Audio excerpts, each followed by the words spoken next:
Unfortunately, we will have to continue on with the meeting since we cannot hear you. Todd, can you just confirm that she is unmuted? Indeed, she is. Okay. All right. Since she can't hear us or is not able to respond, go ahead and remute. And with that, that is everybody that has signed up for HES. We'll now turn it over to the board for any questions, comments, or discussions on HES.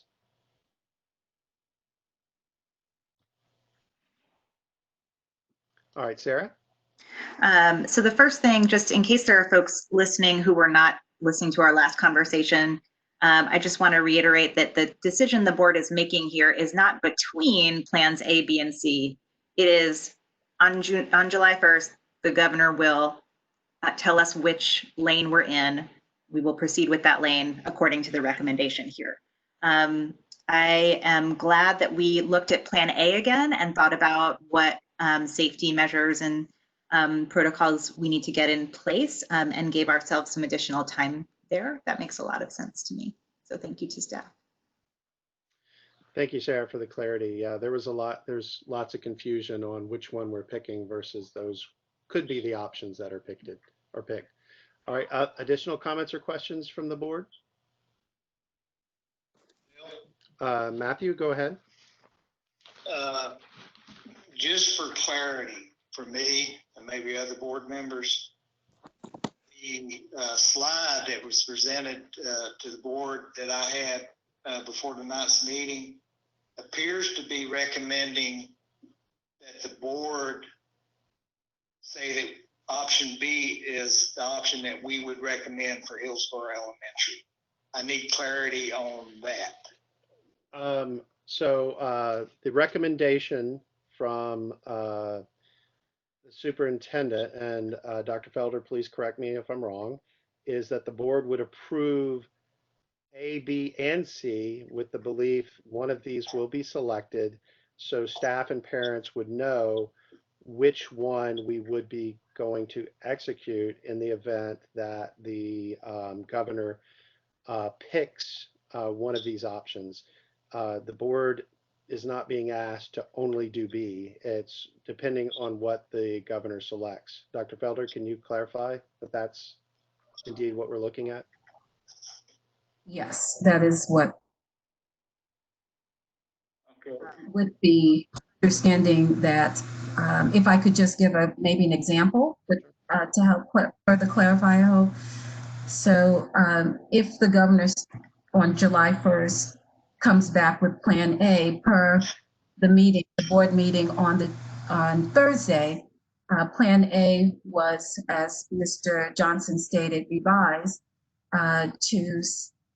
in two ways. One, to request that we open on August 3rd. Initially, it said July 15th or the 17th if we get the flexibility in creating another calendar per the General Assembly, but also with enhanced safety protocols. So while no one is really expecting the governor to come back with A, if he does, and it is the district agrees that we should open in A, that would be the recommendation with regards to A. If the governor comes back with B, then the recommendation remains the same. And with regards to Plan C, right now, we wouldn't be able to do Plan C, meaning open with remote learning, because the calendar law says that no district can open with remote learning currently. All right, Jonathan, I see your hand up. I know we had asked to get some clarity on these last time. Do you have an update? All I wanted to add to the conversation is that the board is not approving a specific calendar tonight on A, B, or C. It's the range of opening dates for Plan A, B, or C. And that this will need to come back to the board once the governor makes a determination for a sort of final calendar. And I just also wanted that to be clear. And as to the potential legislation, I do not have any definitive update. At this point, it is absolutely pending. House Bill 1035, it's been approved by the House. It's in the Senate Rules Committee, and I'm monitoring it and making phone calls daily about it, but that's where it is right now. And as a reminder, if it is approved, then it would certainly give much added flexibility in two ways. One, that it would not require strict adherence to the 45 days of instruction followed by 15 days of vacation definition of a single track year-round school. It would add flexibility to that, so that Hillsborough Elementary School could develop a different calendar, one that starts later. And second, that if the legislation is approved, that it would allow the Board of Education, knowing what's going on the ground in each community, to be able to determine the remote learning days. And so you would be able to start on day one with remote learning if the legislation passes. So we're hopeful, but that's all I've got right now. Okay, Will. Okay, Matthew, go ahead. Okay, and just for clarity, why I'm questioning it is that the presentation showed a rationale for Plan B recommendation for Hillsborough Elementary, which, to be honest with, I have no concerns about Plan B or C. But my biggest concern is that if we open Hillsborough Elementary under Plan B, which in my opinion provides our students with a better educational opportunity, is the board prepared, due to our commitment to equity, to say that we're going to, even though it's going to be expensive to open our other schools under Plan B, from an equitable viewpoint, are we going to open our other schools under Plan B too? And Dr. Felder, that's kind of a question for you.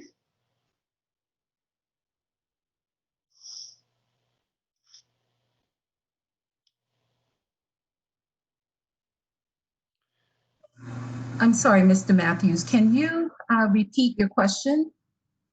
Yes, ma'am. And I'm clear Well, with what the Matthew, question is. if you allow it, I'll repeat it and maybe say it slightly different. And if I don't, you please correct me. So Dr. Felder, Matthew's question is, if the governor comes out and says we're opening with Plan B and we do that for HES, are we willing as a district to open all schools with Plan B, given the financial impact that would be across all of our schools? And the question is, Dr. Felder, do you envision us, if it is B, to open up all schools under the Plan B?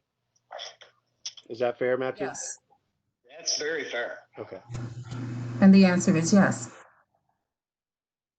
Even with transportation cost.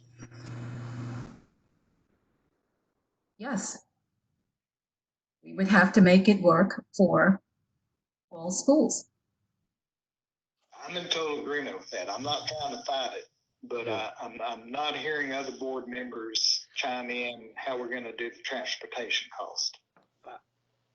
I mean, the comment I would give is, if the governor comes in with Plan B, we're going to have a full retreat and figure this out. I don't think there's a clear answer given the 50% and transportation. There will be work to be done.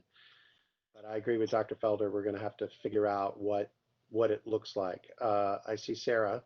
Sarah? Yes, thank you.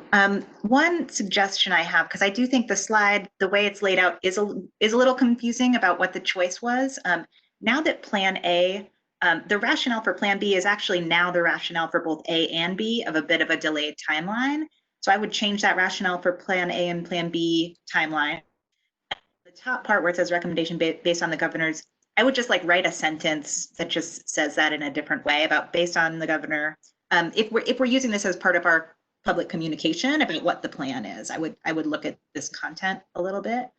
The other thing I want to reiterate just from the meeting last week is my hope that under Plan A or B, we would also have a remote learning option available to people who, for whatever reason, whether that is health risk or personal willingness to take health risks as a family, to learn remotely instead. So I don't know. It seems like this timeline would allow us a little bit more time to get something like that in place, but that is my hope, that we would also have something like that to pair with this. Comment. Dr. Halkiotis? The final decision will be made by the new incoming board. Am I correct in saying that?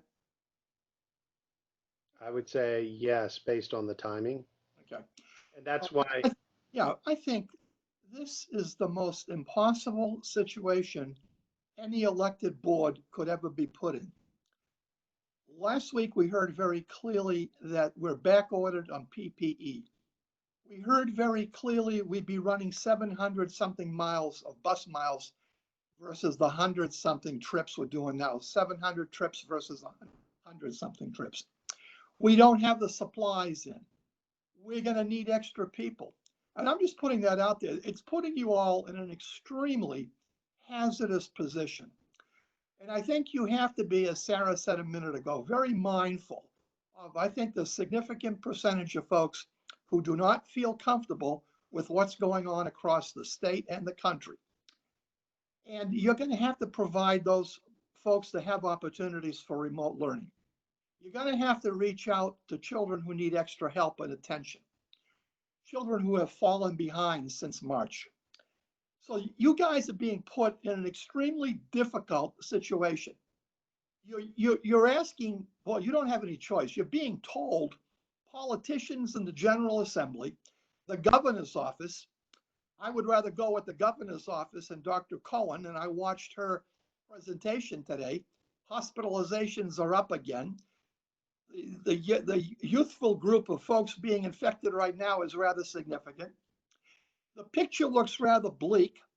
I don't know what he's going to announce on July 1st, but I want to make sure I understand this correctly. These are just 3 options that we're making available for the superintendent to put in her toolbox that she can pull out and ultimately make a recommendation to the new board. Am I correct in that? This is an action item tonight, right? So we are approving a plan.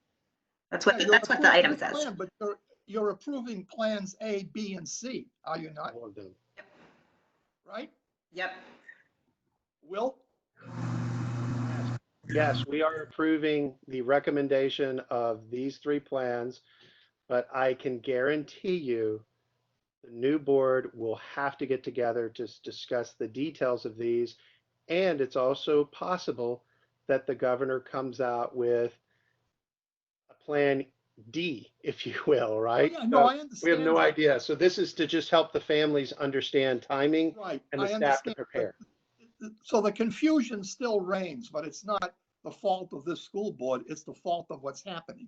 Yes. I think that's very clear and precise on that.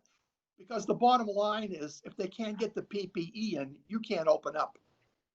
You have to do the cleaning you have to do. So you're caught between a rock and a hard place. So that's all I wanted to say. I'm fine with all 3. I personally would prefer remote learning and having an opportunity to go to Plan B if Plan C. You start out with Plan C, which the attorney says we can't do. But I think there's some hybrid options available within the 3. Right. Any other board comments or questions? I've got some questions, Will. Okay. Hillary, go ahead. So I'm generally good with these 3 plans, depending on what the governor recommends. I guess my question for Dr. Felder and possibly Ms. Kreider is, or maybe this one specifically for Dr. Felder. We've been talking about this virtual school platform that we could offer some of the students in our district.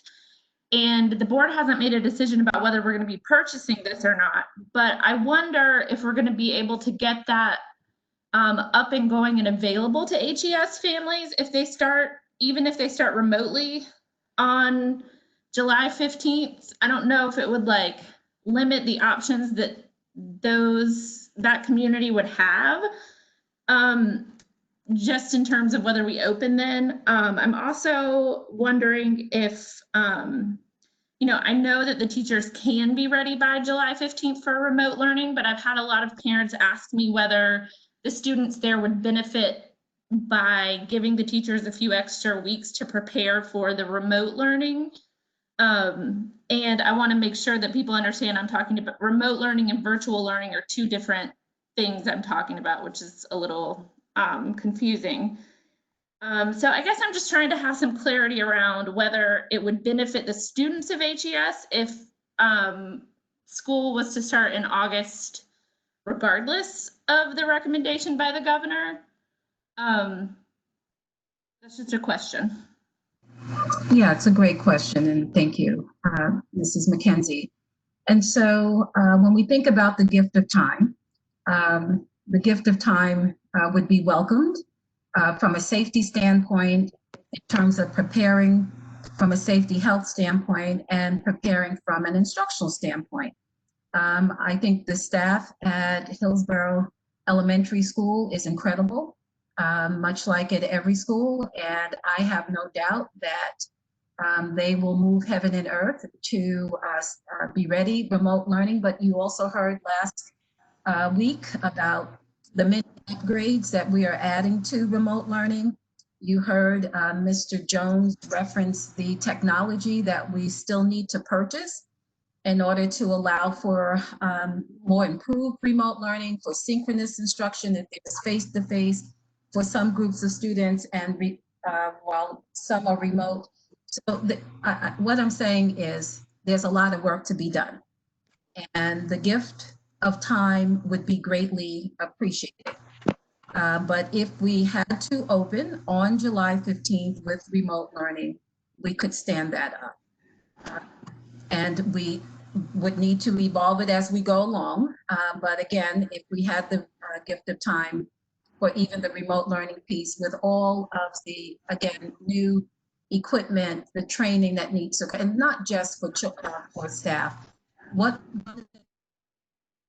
from the feedback from parents, and we've been on the phone getting feedback with families. There was a group of us with one parent last week, very informative, the survey data, etc.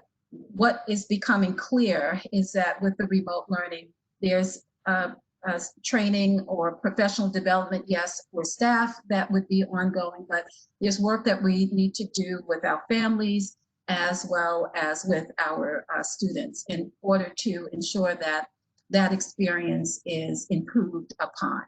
And so again, across the board, the gift of time would be appreciated.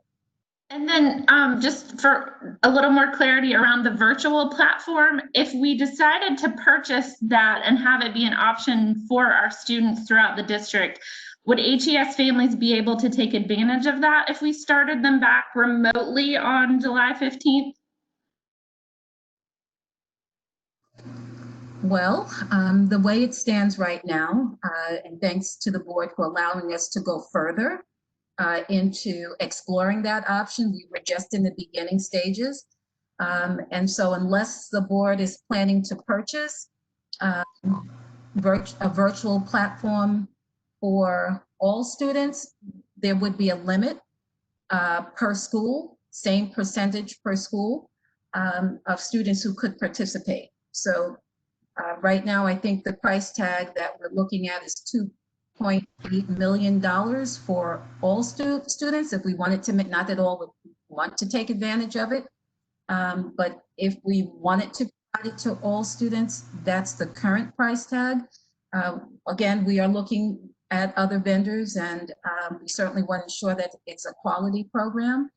And so realizing that we may not be able to offer to all students, then whatever number of students we could offer it to, a percentage of students at every school would have an opportunity, and have to come up with a system to for students to apply and be selected to participate in the virtual program.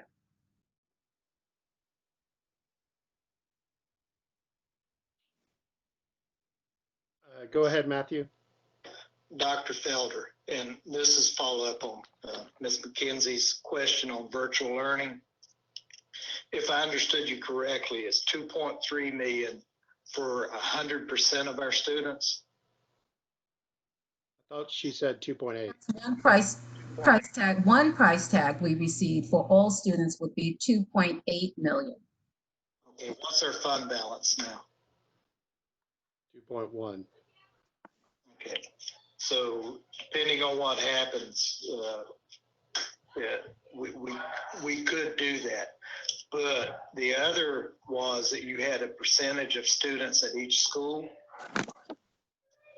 that each school would get an equal percentage of students, if I understood correctly. That's correct. Okay, what is that percentage per school? That we don't know at this time. Okay, so we don't have an estimate on the, if we only, No. There may be some parents that can't participate in the virtual learning, so we don't have a lower estimate at this time. But worst case, it's 2.8 with the current vendor. Correct. That's correct. Okay. Thank you. You're welcome. Will, Yes. I have a question. There's a footnote on the page that speaks to health and safety requirements. So my question is, Dr. Felder, have you been informed as to when we can expect our 2-month supply of smocks, face masks, thermometers, and so forth? I think it's nuts that they're saying they're going to give us just 2 months. Do you know when you can expect that? I do not, but I'm going to ask Sarah Pitts to jump in here because that 2-month supply is not for everyone. It's for staff who fall into a specific category of work. So Mrs. Pitts, are you on the call or in the Yes, meeting? ma'am, I am. Okay. So from the reading, it appears that they are going to give us a 2-month supply for everyone who will be partaking in either first aid or medication administration for students. And then from what I have read, they will give us a thermometer for every 100 students we have. And at this point, there has been no indication on when we can expect to receive those. It's ridiculous. Thank you, Sarah. No problem. That's so ridiculous. It is. So we're talking no outlook on receiving. That's incredible given where we are. Well, I know. And so it's just that I just wondered because I heard on Friday at a meeting about this, but then everybody's wondering, well, when can we expect it? So it's just, it sounds like an empty promise to me. So Dr. Felder, going back to the questions that are being asked about the July 15th opening. So we have about 3 weeks away, right, from today to when July 15th would be. And we don't have computers ordered for K through 2. We would have to, procure those, get them in, configure them, distribute them. Is it really realistic that we would be ready for remote learning for them? I'm just trying to think through this to not put, more stress on our parents and our staff and others. How do we feel confident that we can start with something that would not include these devices for K through 2 and then we would switch them over? Or what are the thoughts on that? So I'm going to ask Ms. the devices that we do have, as we may have enough or access to enough for K2 at Hillsborough. Again, I'm advocating for time. So if we can get additional time from a safety standpoint as well as instructional, including remote, fine. But if we needed to open on July 15th, in a remote environment, we pull that off. So, Mr. Jones? Yeah, so we have over 1,000, I don't want to call them extra devices, because there is a need, especially with the older devices, to have a fair amount on hand so we can swap out known good devices for failed devices. But depending on what the numbers are, we may have enough to cover the first and second grades. We have a plan on reallocating the iPads for the kindergartners, but that will leave us very, very lean until the refresh is complete, with spare devices for students returning if they have any issues and breakages on their current hardware. I know that wasn't a definitive answer, but I do want to make sure we're retaining enough devices to be able to maintain the pool of what we have. Well, can I ask a question here? Sure, Sarah, go ahead. It's taking it away from the technology, but so I'm trying to understand the recommendation here to open July 15th. Is that in deference to, wanting to keep things as normal as possible, preferences of staff or families, or because it sounds like the additional time from us being ready and really preparing the remote learning piece, it sounds like the additional time would be helpful. So I'm trying to understand the July 15th recommendation in that context. Yeah, again, great question, Mrs. Smiley. Unfortunately, Mrs. Rita isn't on the call, but we did have conversation with her, and she's very confident that her staff are ready and able and willing to open on the 15th, particularly by way of remote learning. And so we know that we would have the technology in terms of the devices to do that, and should be well on our way with regards to the upgrades to the remote or connected learning that we have planned for next year. However, again, I would say that if we could get additional time, that would be appreciated. Will? Yeah, go ahead, Matthew. Two comments based on, and then this isn't meant to be negative, it's just observation that if we started Hillsborough Elementary in the middle of July, we would fully exhaust our safety net on all of our electronic devices for Hillsborough Elementary, which means that if we came in August, we may not be prepared to start our regular schools because we don't have the devices for remote learning.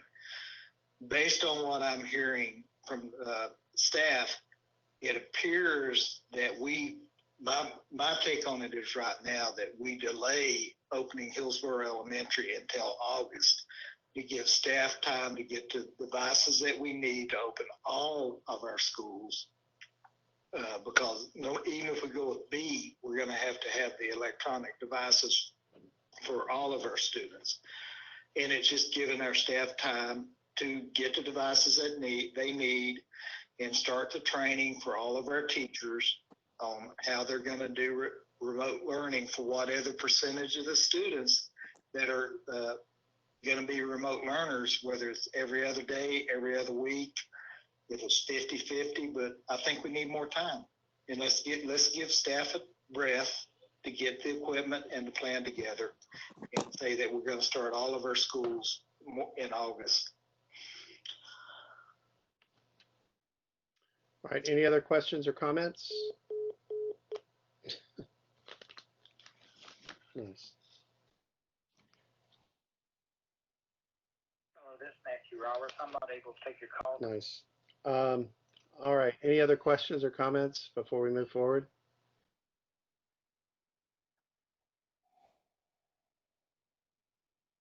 Okay. All right. Let's see. It's okay, Matthew. I got you back on. So, do we have a motion? There's kind of a mixed view here. There could be a motion to approve as is, or a motion to approve with the August 3rd as the start date for all options is the two that I've heard. What is the pleasure of the board?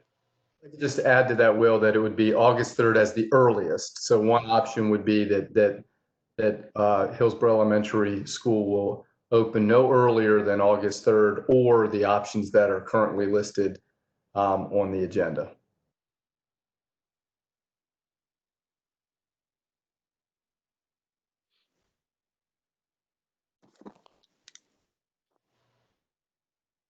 Well, I'll make a motion. I am appreciative of the district's recommendation to try to push for the middle of July to sort of keep normalcy for families in that school. But I think that I will motion to align all of the dates to the August 3rd as the earliest in order to give us some additional planning time and get the technology in place to support the more 2.0 version of remote learning. Thank you, So I Sarah. motion to approve it with all of the dates as early as it's August 3rd. And I have a second from Matthew Roberts. Johnny McKnight? Yes. Okay. Dr. Halkiotis? Yes. Ms. Stevens? Yes. Ms. Smiley? Yes. Dr. Roberts? Yes. Ms. McKenzie? Yes. And board chair votes yes as well. Thank you, everybody. We'll now move to the elementary Spanish language program. We'll start with presentation from Dr. Felder.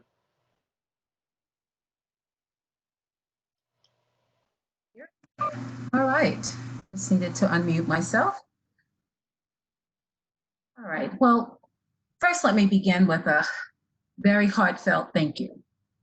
I want to thank everyone who shared their perspective, provided insight, feedback, experiences with me personally by way of the board meeting and other ways, including subsequent meetings that I held with members of the Latinx community.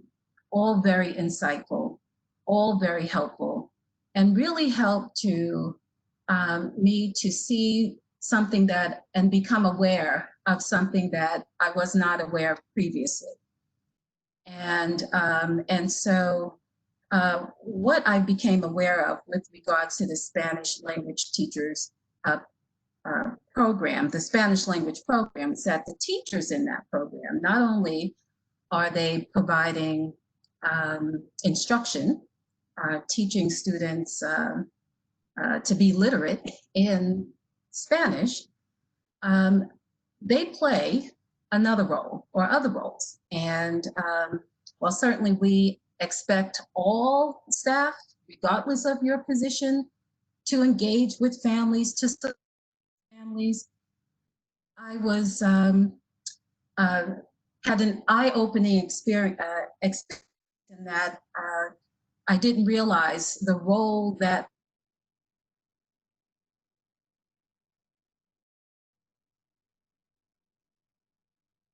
as a bridge, a face, a navigator between our schools and the school district and our Latinx families.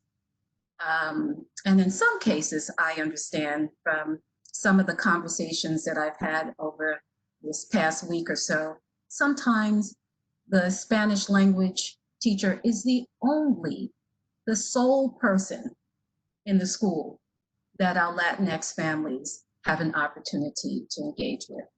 I've also heard from other families who have shared that, they too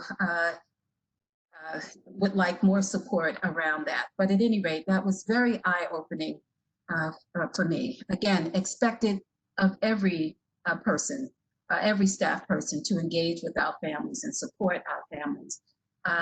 But when you don't speak the language, that certainly puts a barrier there. And our Spanish language teachers speak Spanish, so they have served in that role in a great way for our Latinx families. And the other thing that I learned, one of the other things that I learned was that sometimes it's in these Spanish language classes that our Latinx students feel most comfortable and most welcome.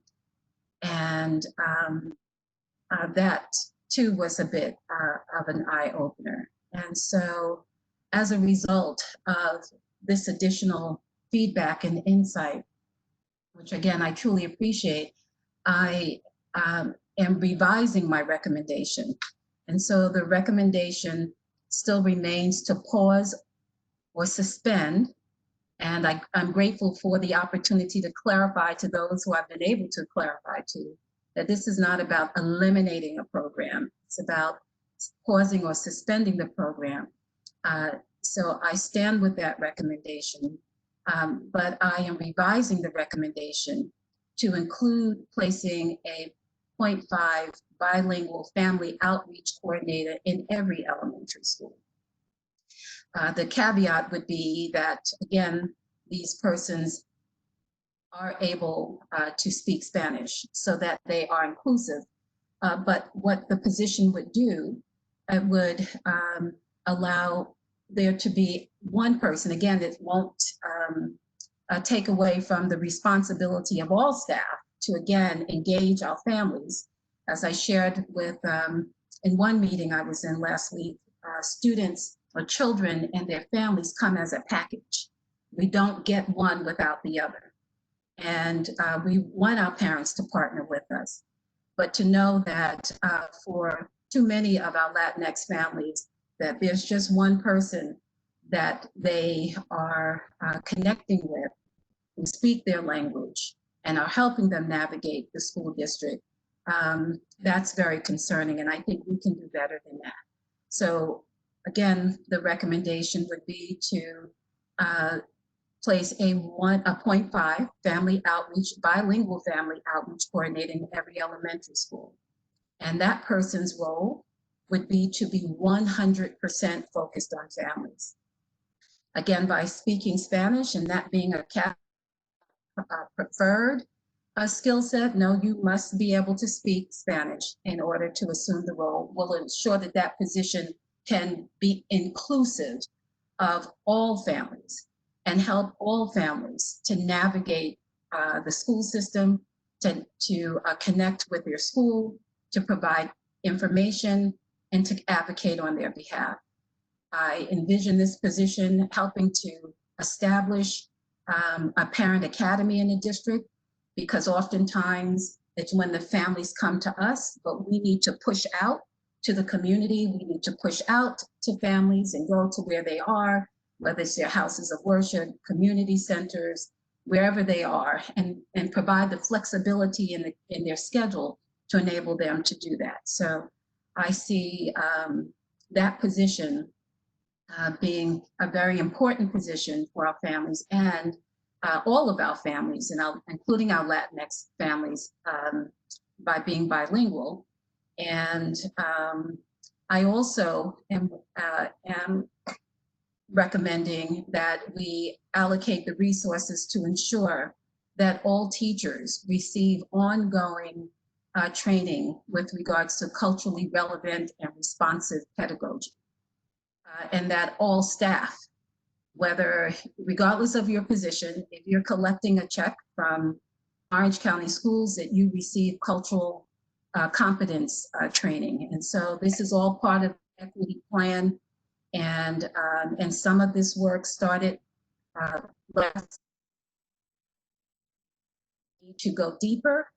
And these conversations that I've had since the last board meeting where we discussed this position have opened my eyes to the fact that we need to accelerate and move this professional development along a lot quicker. If we're not able to do it next year, certainly the following year, we'd also like to audit our curriculum because we want to ensure that our students are comfortable and are learning about many cultures, and not just in one class, but in every class. And so what does that look like? And I know that our teachers and our principals are able and willing. We have to provide them with the professional development to be able to do that. We have to provide them with the curriculum that enables them to do that. So if our current curriculum is just a curriculum that, and I don't know what it is, I've not delved deep into our curriculum yet, but an audit would help us with that. And an audit would help us to quickly determine the status of our curriculum with regards to multicultural learning opportunities. And then last but not least, so we have a dual language program in the district at New Hope Elementary School. And I have since learned that the original plan was to expand the program. We know it is a very popular program. I was pleased to learn that it is designed in a way to ensure that native speakers have 50% of the seats, and the other 50% are reserved for non-native speakers, and that you can't just come from anywhere and apply for one of those seats. You have to live in the zone for that school. But the original plan was to expand the dual language program. And so while the program we currently have certainly provides students with access and around learning the Spanish language, if the district really wants our students to become proficient in the elementary grades, we will need to expand the dual language and or implement a Spanish immersion program. And so I'd like for us to start planning for that now so that we are ready to stand that up for next school year, next meaning the 2021-22 school year. And so that planning would need to occur now. And so I will stop here to see if you have any questions.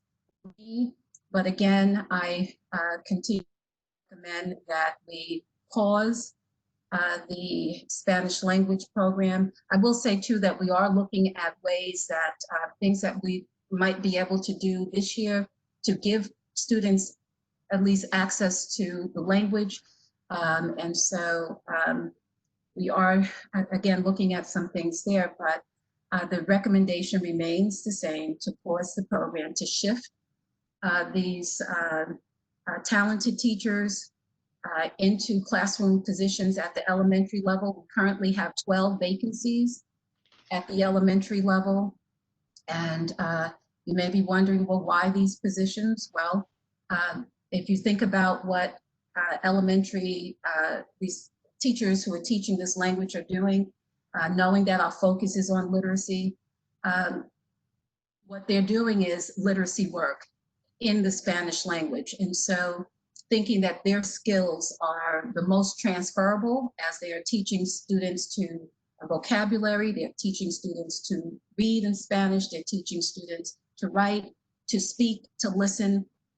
Those are all fall under the banner of literacy. And I believe that they have the skill set to do that. And lastly, as I mentioned, there are currently 12 vacant positions, elementary teacher positions. To fill those positions, and Rhonda, please correct me if I'm wrong, or feel free to jump in. I understand the cost for that is $683,306. If we shift those positions over, we would, this is where I may need Ms. Rath in terms of what it will save the district, but then when you offset that by the request to put the family liaison, bilingual family liaison positions in, the district will still come out with a savings. And so again, I believe that the Spanish language teachers, particularly in the area of literacy, have the skill set to do that. They would remain in elementary school and still have opportunity to engage families and engage students, just in under a different position, but are still there with their ability to speak Spanish. But again, by adding this family liaison position, a bilingual family liaison position, not only would it be 100% focused on supporting our Latinx families, but could support all of our families in navigating the district, serving as a liaison, helping to stand up our parent academy, and being of support to all of our families. So I'll stop there and entertain any questions you may have.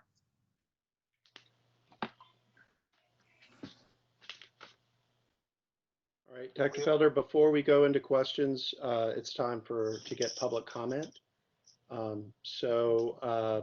If we could switch over, and Dr. Felder, if you still don't have access to the list, Todd, could you tell us who the first person on the list is? First person I see is Olga Solis, but I could not see her in the attendee list. I'll look one last time. Can we check and see if they are on the other line as well? So that would be a question for Ms. Blefko or one of the translators. Do you know if an Olga Solis is available? Déjame ver. ¿Está la señora Olga Solís? Yeah. Is Olga Solis available?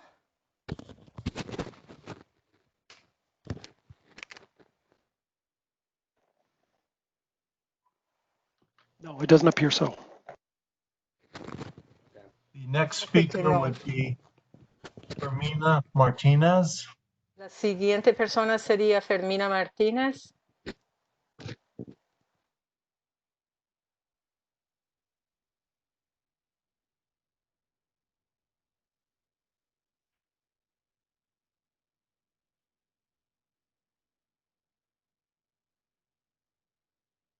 The next speaker would be Isidra Toledo.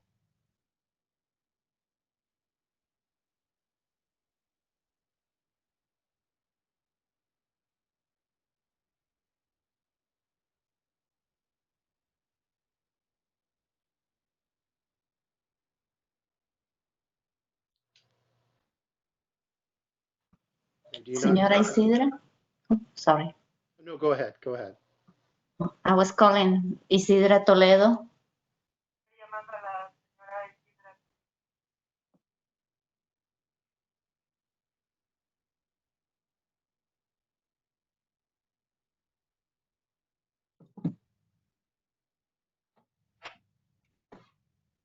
Are they not on the attendee list either?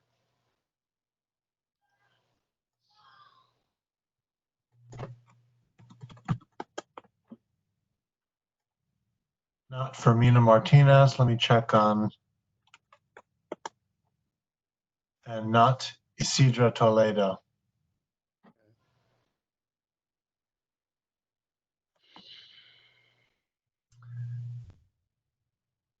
All right.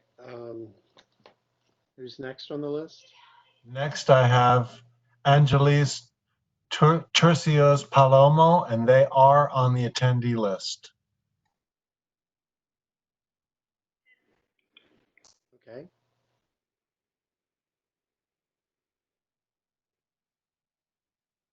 Okay, have you unmuted them? Bueno. Yep, they're Sí. now unmuted. Sí, aquí estoy. Yes, I'm here. Okay. Go ahead. Okay. Buenas tardes. Mi nombre Okay, good afternoon. es Ángeles Turcios Palomo. My name is Ángeles Turcios Palomo. Tengo 3 hijos en 3 escuelas diferentes, elementary, middle school y high school. I have 3 different children, one in elementary, one in middle school, and one in high school.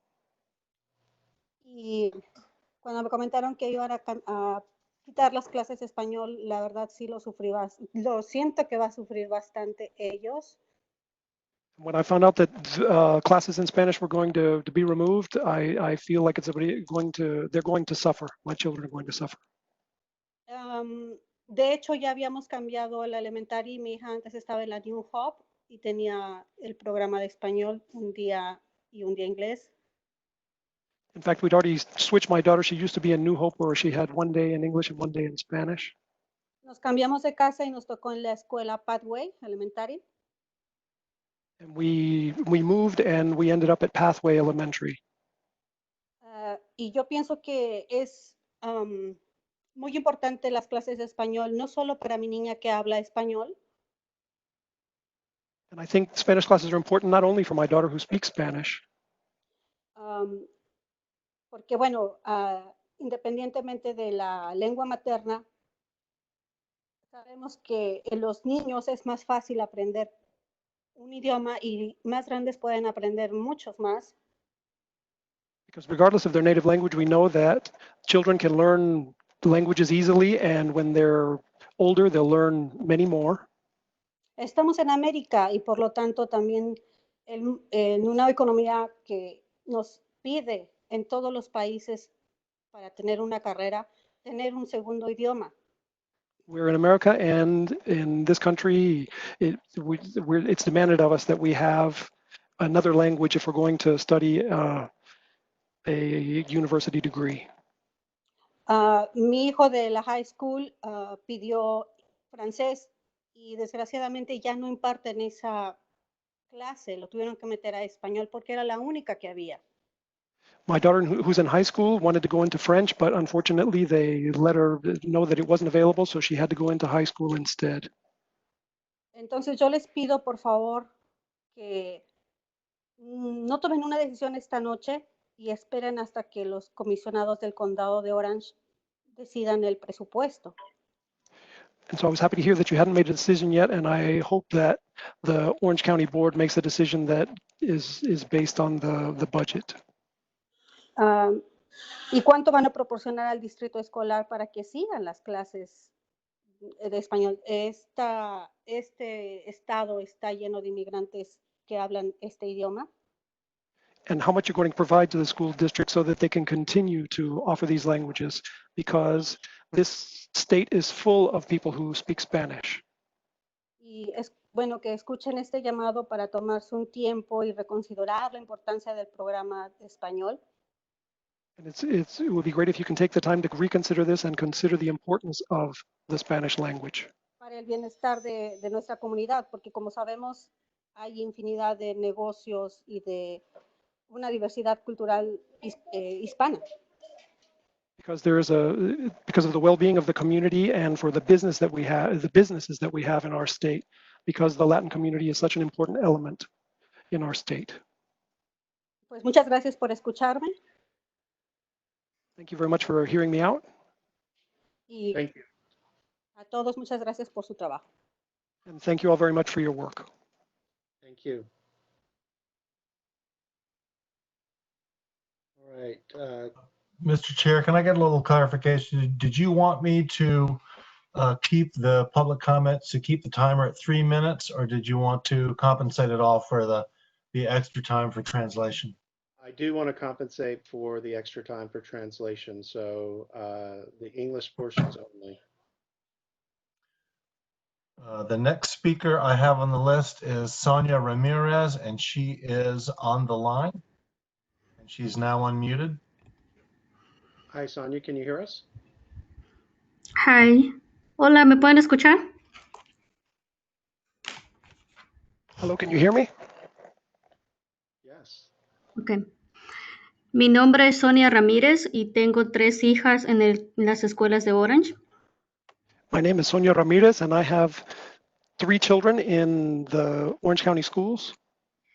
Mis hijas han beneficiado de programas en español a temprana edad. My daughters have benefited from the Spanish language programs from an early age. Ha ayudado a relacionarse con varios estudiantes, pero sobre todo con los maestros que hablan español. It's helped them to relate to all kinds of students, but also to other students as well. Gracias a estas clases en español, nuestros hijos Thanks to these classes in Spanish, our children tienen la oportunidad de conocer otras culturas. have the opportunity to get to know other cultures.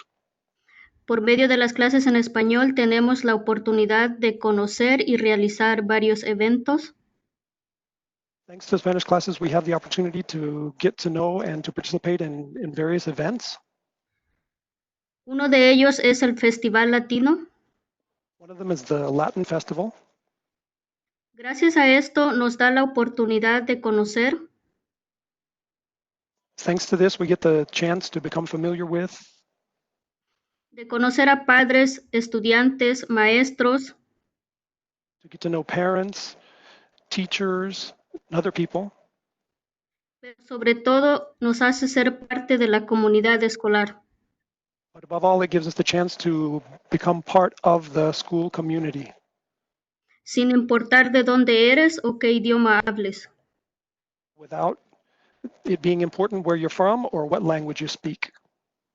Las clases de español son un puente que conecta familias, Spanish classes are a bridge that connects families, que conecta estudiantes con la comunidad. that connects students with the community. Es una puerta que nos abren a nosotros para sentirnos seguros. It's a door that's open to us to feel safe. Por esto y por muchas razones, For this and for many other reasons, les pido por favor que no tomen una decisión ahora. I ask you not to take a decision now. Es importante que escuchen a nuestros padres latinos, It's important for you to hear our Latin parents out, pero sobre todo que vean por el bienestar de nuestros hijos. but especially that you look out for the well-being of our children. Son los que necesitan más el soporte de maestros que hablan español, They're the ones who most need the support of Spanish-speaking teachers, ya que gracias a ellos tienen la confianza de buscar maneras de cómo aprender. because thanks to them, they have the confidence to reach out and learn. Gracias por todo lo que hacen Thank you very much for what you're doing. y espero que por favor hoy no tomen una decisión. And please, I hope that today you won't make a decision. Una cosa más. Yo One more thing. tengo la carta de Fermina Martínez que no pudo conectarse. No sé si puedo hablar por ella.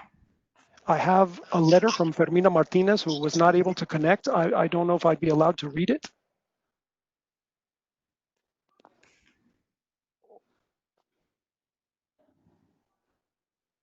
I do not have an objection to that. Does any board member have an objection to being read? I'd like to hear it.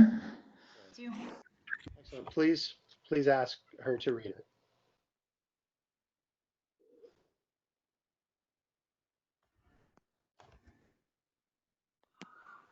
Buenas tardes, mi nombre es Fermina Martínez. Good afternoon. My name is Fermina Martinez. Tengo 2 niños en las escuelas del condado de Orange. I have 2 children in Orange County schools. Gracias a las clases de español, Thanks to Spanish classes, tengo que agradecer porque a mis hijos les ha ayudado. I have to give thanks because they've really helped my children. Les ha ayudado a aprender más de este lenguaje tan maravilloso. It's helped them learn about this wonderful language. En particular voy a hablar porque a mi hijo And in particular, I want to mention that my son, él está en este programa he was in this program y está aprendiendo con su maestra de español. and he's learning with his Spanish teacher. Y me dice que él quiere conocer más de dónde es su maestra, And he says he wants to learn more about where his teacher's from. quiere conocer más de otras culturas. He wants to know more about other cultures.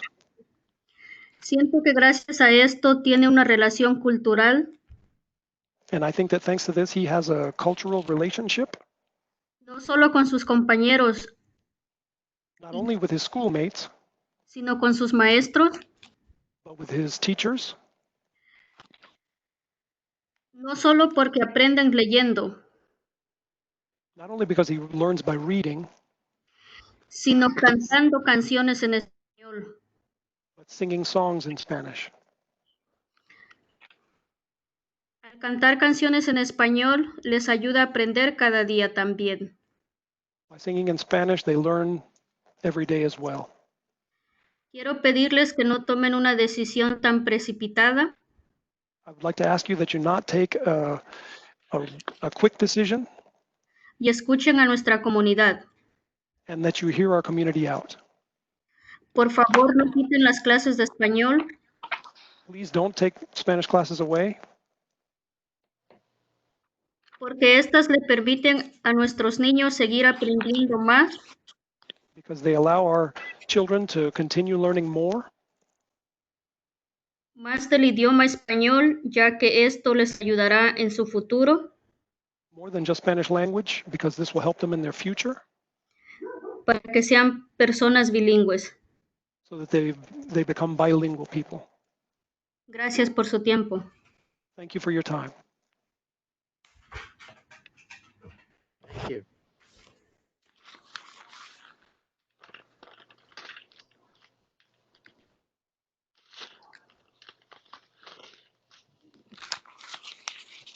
Next up is Beatriz Vasquez, and she is now unmuted. Hi, can you hear us? Yes, buenas tardes. Good afternoon. Soy Beatriz Vasquez.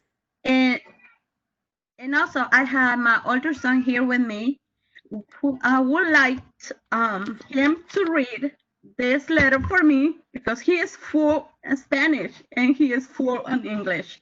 I have my accent. It's the reason I don't want to read in English. And also I would like extra time for me too. So this is Jose and he's reading for me. Thank you. Good afternoon. I am Beatriz Vasquez. Thank you for allowing me to be here. I am representing other parents who, like me, are so concerned about cutting Spanish classes in elementary schools in Orange County. I'm here to ask you to please not take such a hasty decision and to wait for new orders from our commissioners on our budget. Perhaps any new rules will allow us not to cut back on much appreciated programs like this one. These classes are not just classes.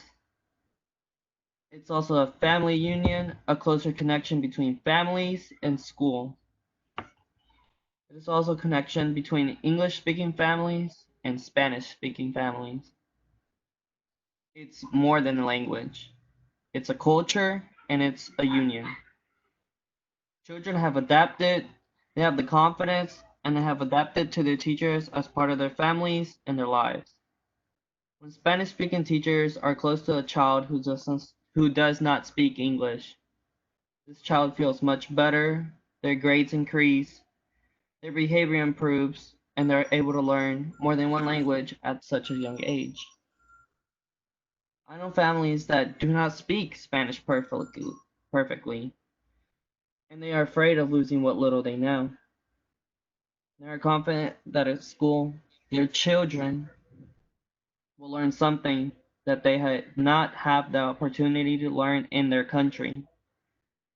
Please, on behalf of them and myself, we ask you to reconsider this decision that will affect much more than what I just spoke about Hispanic, Latino, and non-Hispanic Latino families.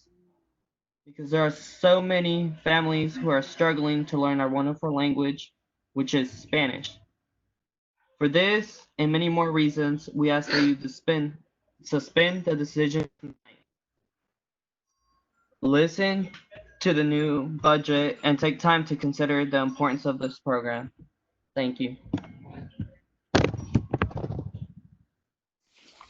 Thank you.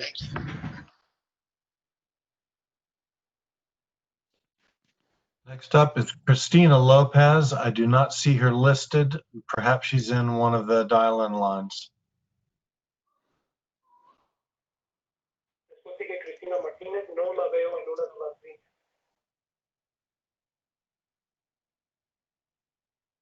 Sorry, that's Christina Lopez.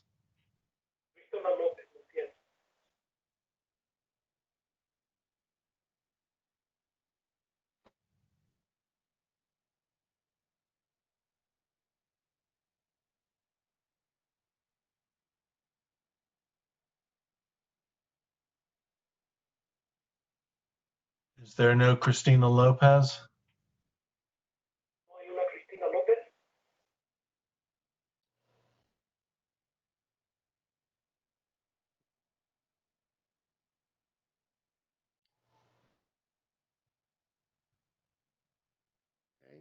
Who's next? The next speaker is Josefina Carvajal. And she is on the attendee list and she is now unmuted. ¿Sí me escuchan? Can you hear me? Yes. Buenas noches. Good evening. Carvajal. My name is Beatriz Josefina Carvajal. Vivo en el condado de Orange. Tengo 3 niños. I live in Orange County and I have 3 children. Y la razón por la que estoy en esta reunión es para pedirles a todos los del consejo que no tomen una decisión tan apresurada. And the reason that I'm here at this meeting is to ask everybody on the council not to take a quick decision. Sobre quitar las clases de español porque son muy importantes para todos los niños. No solo About Sí. not taking a quick decision to remove the Spanish classes because they are important for all the children. porque ser bilingües se les abrirían muchas puertas. Because being bilingual opens many doors. En un futuro eso aportaría mucho más a este país. And in the future, they will contribute so much more to our country. Porque una persona bilingüe vale por 2. Because someone who's bilingual is worth double a person who's not bilingual. Recuerdo las historias de mi hijo que me decía que en muchas ocasiones And I remember that my son has told me on several occasions que él ha ayudado a interpretar a otros niños. that he would help other children by interpreting for them. Niños que no hablan inglés y él les ha traducido al español. And these were children who do not speak English, and he would translate for them between Spanish and English. Y eso a mí me llena de orgullo como mamá. And that fills me with pride as a mother. Pero si quitan las clases de español, muchas personas se afectarían. And if you take away the Spanish classes, it will affect a lot of people. Tal vez perderían su trabajo. Perhaps they will lose their jobs. Nosotros como padres hispanos nos sentimos más seguros y cómodos. And if we keep the Spanish classes, we will feel a lot more comfortable and a lot more secure. Salir a las escuelas y saber que hay personas que hablan nuestro idioma. And if you keep these positions, we will feel much more comfortable going to schools because we'll know that there will be people there who speak our language. También hay muchas familias que no saben hablar inglés, pero tampoco saben escribir ni leer español. Because there are a lot of families who do not know how to speak English, but there are also many who do not know how to read or write in Spanish. Y esa es mi preocupación, que si quitan las clases de español, esos niños serían aún más afectados. And so that is one of my concerns, because if the Spanish language classes are taken away, these children will be affected. Yo pienso que todo niño tiene derecho a una buena educación, no importa la nacionalidad. I think every child has a right to a good education, regardless of their nationality. Y en el nombre de esos niños y de las familias, les pido que por favor reconsideren en tomar una decisión tan prematura y que esperen a escuchar la voz de otros padres de familia que no tuvieron la oportunidad de hacerlo el día de hoy. And so on behalf of all the children and the families, I want to ask you all to please reconsider and to not make a premature decision. And I want you to take the opportunity when you can to listen to the other parents who were not able to be here tonight before making any decision. Les doy las gracias por darme la oportunidad de estar en esta reunión. And I would like to thank you for the opportunity to be here at this meeting. Que tengan feliz noche. And have a good evening. Thank you.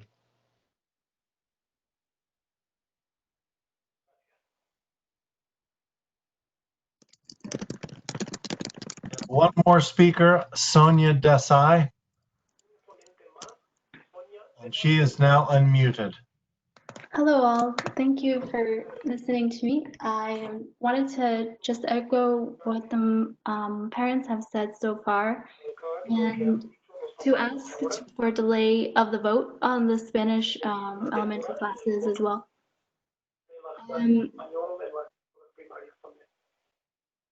I think it's very important program that promotes equity, and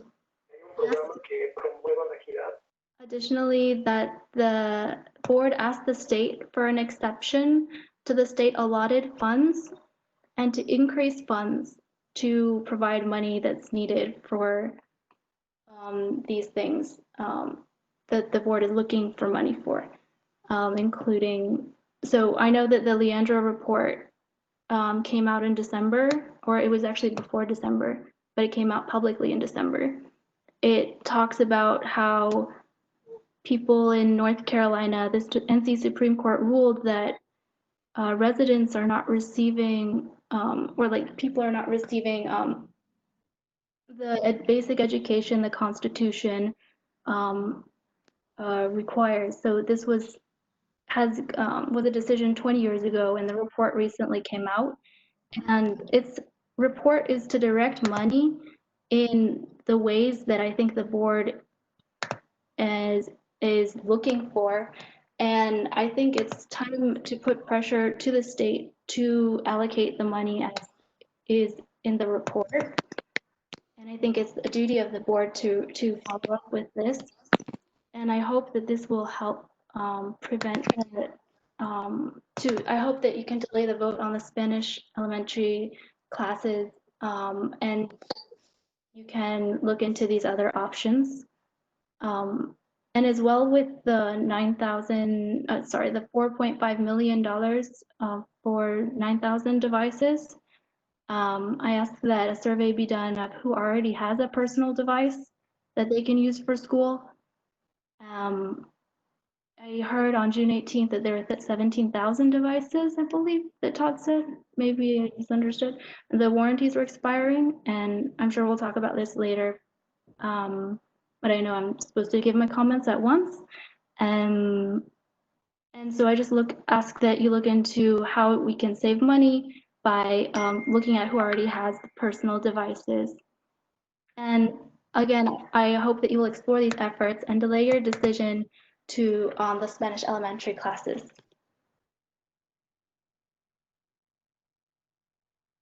Thank you. Thank you. Hey, Will. Yes. Apologies. I've heard that Beatriz Vasquez has a letter from another parent that she'd like to read on their behalf. Okay. Todd, could you unmute Patrice again?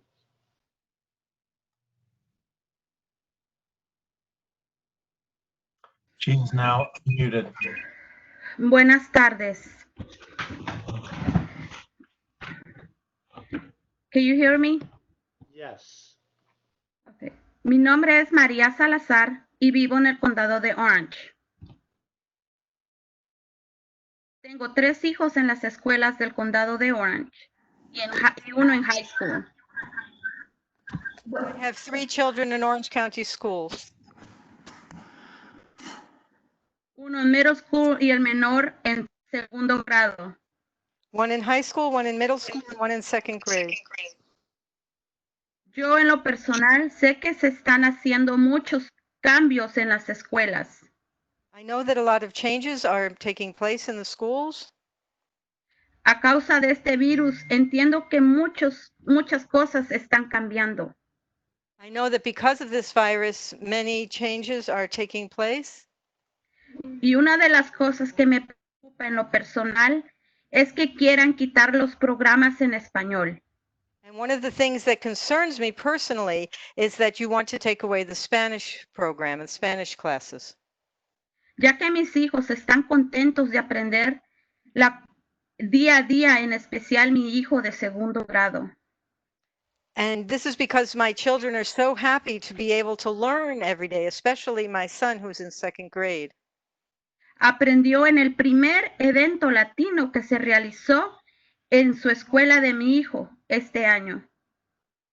And he was able to learn in the first Latin event in his school this year. Él y todos sus compañeros de clases tuvieron la oportunidad de participar en diferentes danzas latinas. And he and all his different classmates were able to participate in different Latin dances.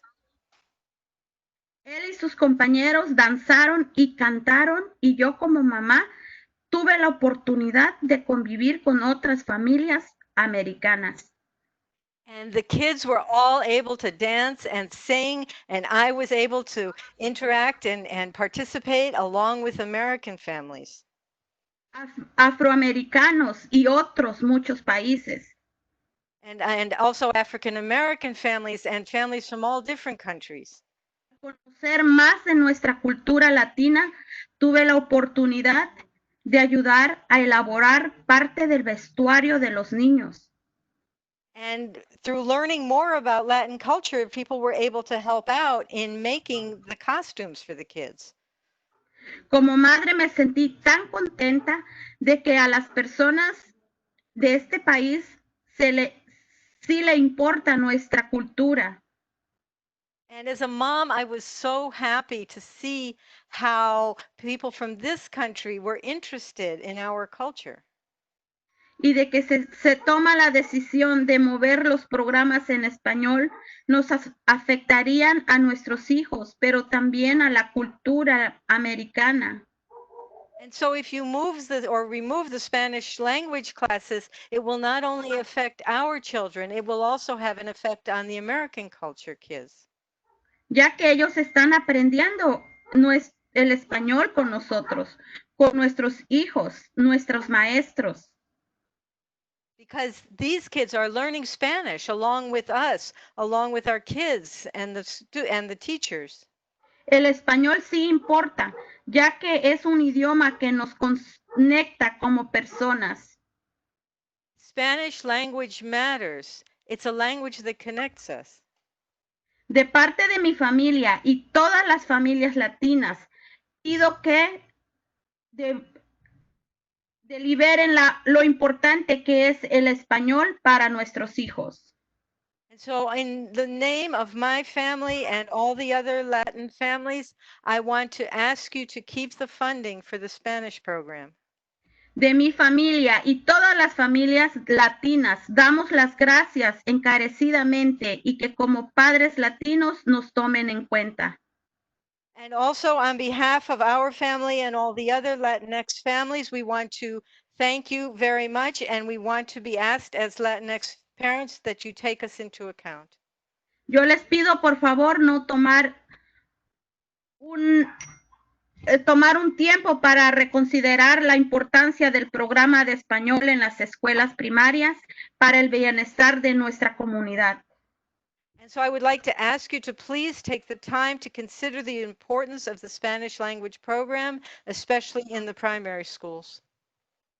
Thank you very much.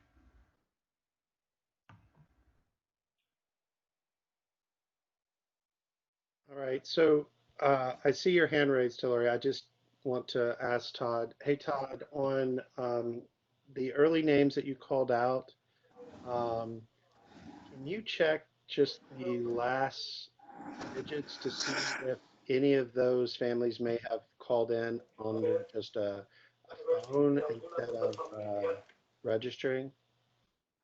On my screen, I can't see the number, so I can't see if they're.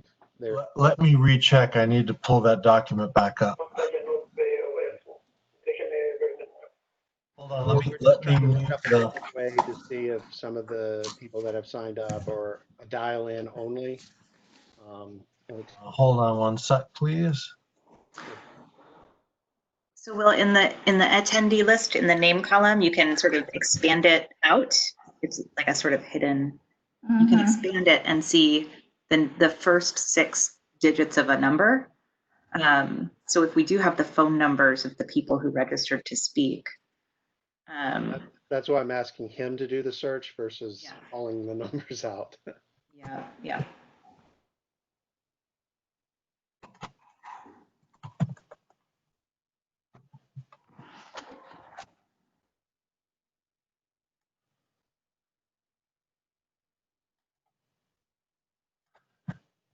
Okay, I've got the folks, but I need, can you give me a little bit more direction on what you're looking for?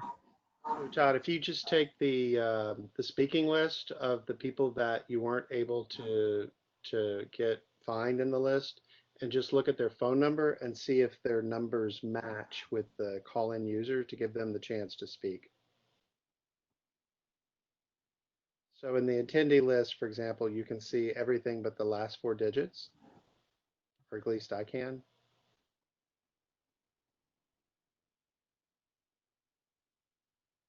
Hold on one Can second. you use the search function, Will? Yeah, I think that's possible.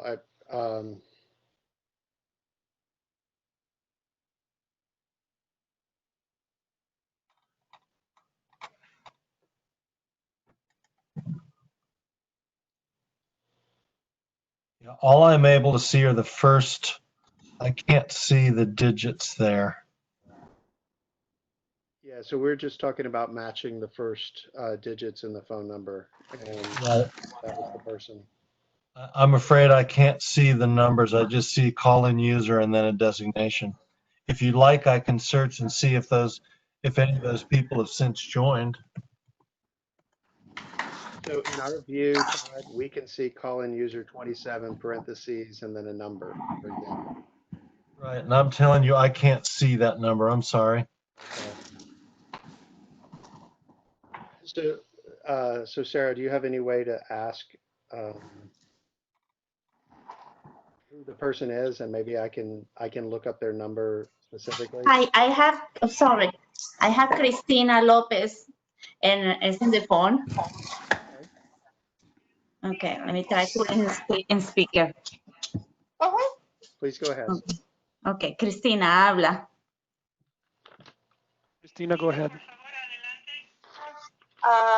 Me gustaría que se esperara, me gustaría que siguieran apoyando las clases para nuestros hijos de español, y me gustaría que se esperaran para mientras les llegara el otro presupuesto.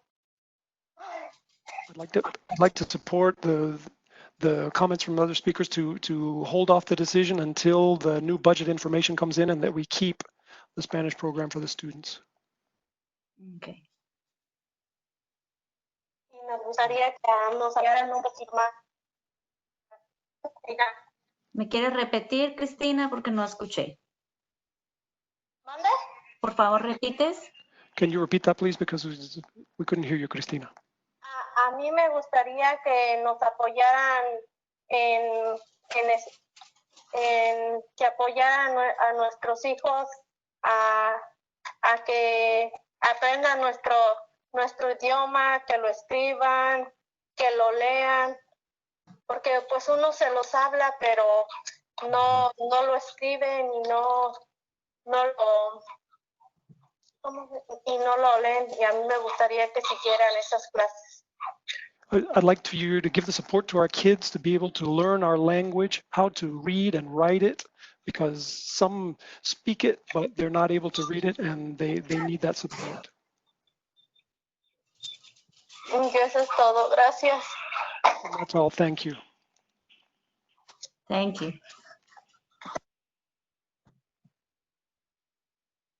Mr. Chair, I am able to see the first 6 digits of the phone numbers. I'm not seeing any matches with the folks that we were unable to get earlier. Will, you're muted. Thank you, Matthew. Could hear it perfectly though.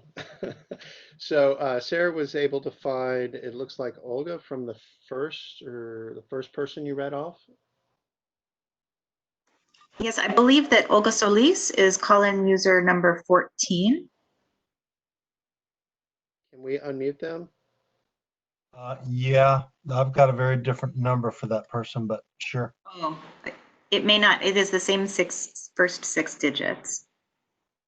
For Olga Solis, I've got. Todd. Oh, let's not say what it is. Okay. I'm sorry. No. No problem. Sorry, guys. Sorry. Thank you for catching me. I've got a very different number. Okay, I mean, we can ask caller 14 if they're Olga, and if not, we put them back on mute. Caller 14 is now unmuted. Hi, caller 14, are you Olga? Señora, ¿usted es Olga?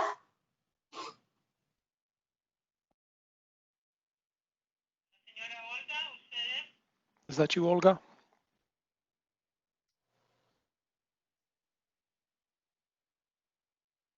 Okay, so maybe not.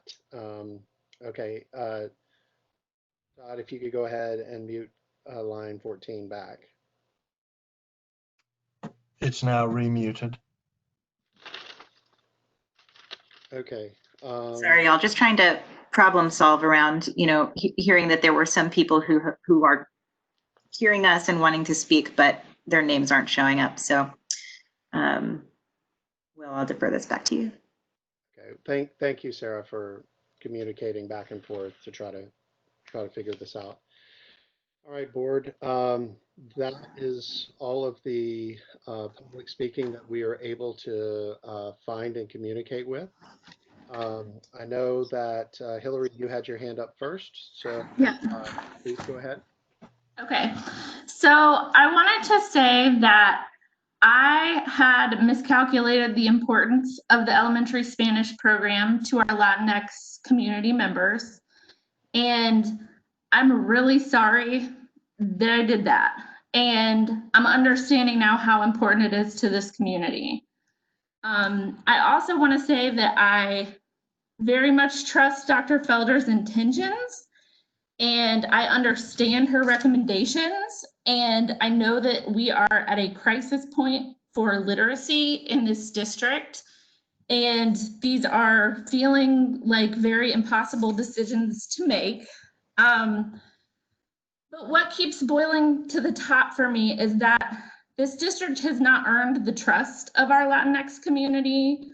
I have listened to community members tell me how hard they have fought for simple wins like translated meetings and interpreters and people in school buildings they trust and Spanish speaking office staff. And my heart is just, I'm hearing these concerns. I cannot support suspending this program. For me, the most important part of equity work is listening and learning from voices who historically have not been in the boardroom. And I'm so grateful for the people who have come and shared their stories and their heart and how important this program is for them. And I think that if we are going to make changes to this program in the future, like more immersion programs and things like that, that it should be done with the lead and the support from the Latinx community rather than sort of blindsiding people, even though I know that wasn't the intention. So I would like, as a board member, to ask for a budget retreat so that we can figure out how to fund Dr. Felder's recommendations also, because I understand that the positions she needs are critical for the literacy in our district. But I just can't support funding it from the elementary Spanish program. So I know there will be more discussion, but I'm going to put a motion on the table to keep these 6 positions. Matthew Roberts, we have a motion on the floor. Second. I'm not second. Okay, you got a second. We have a second. Okay, we have a second from, so we have a motion from Ms. McKenzie, a second from Brenda, and now we will have discussion. Matthew? Okay, Dr. Felder, I appreciate where you came in with a very difficult decision. And one of the most proud things that I have participated in on the board was when we introduced the bilingual program at New Hope Elementary. And each year we have added a new classroom to that program. I have advocated since we originally did that to expand the program And the most important bullet point on your recommendations, well, there's two, but the most important one is to develop a plan to start another bilingual program at one of our elementary schools.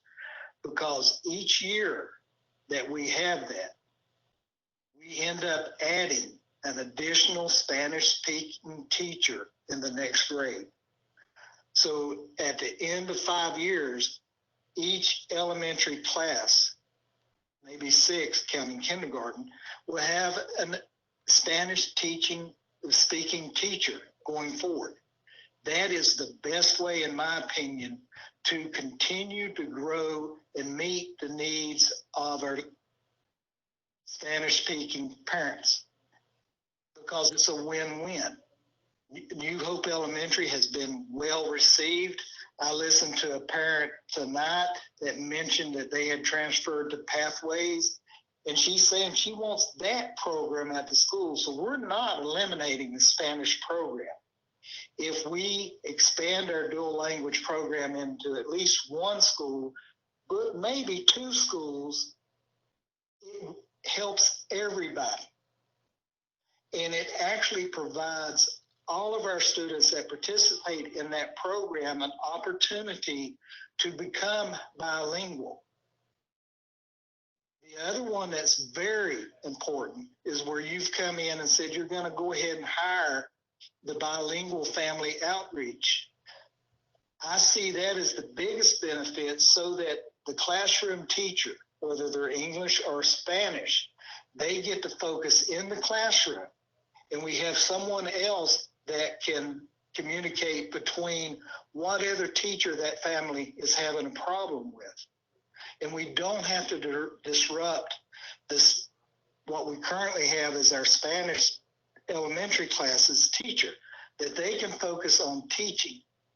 The other thing I think is important that everybody needs to remember, if I'm understanding correctly, our current Spanish-speaking teachers are going to be in other classrooms, which means we will still have that Spanish teaching in each of our elementary schools, but we're going to expand it by offering a total immersion or dual language programs, which each year will increase our ability to service that community.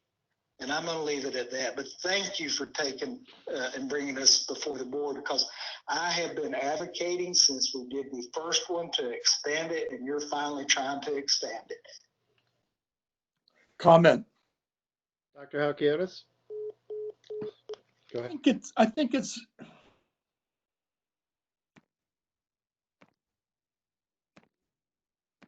We can hear you. you hear me?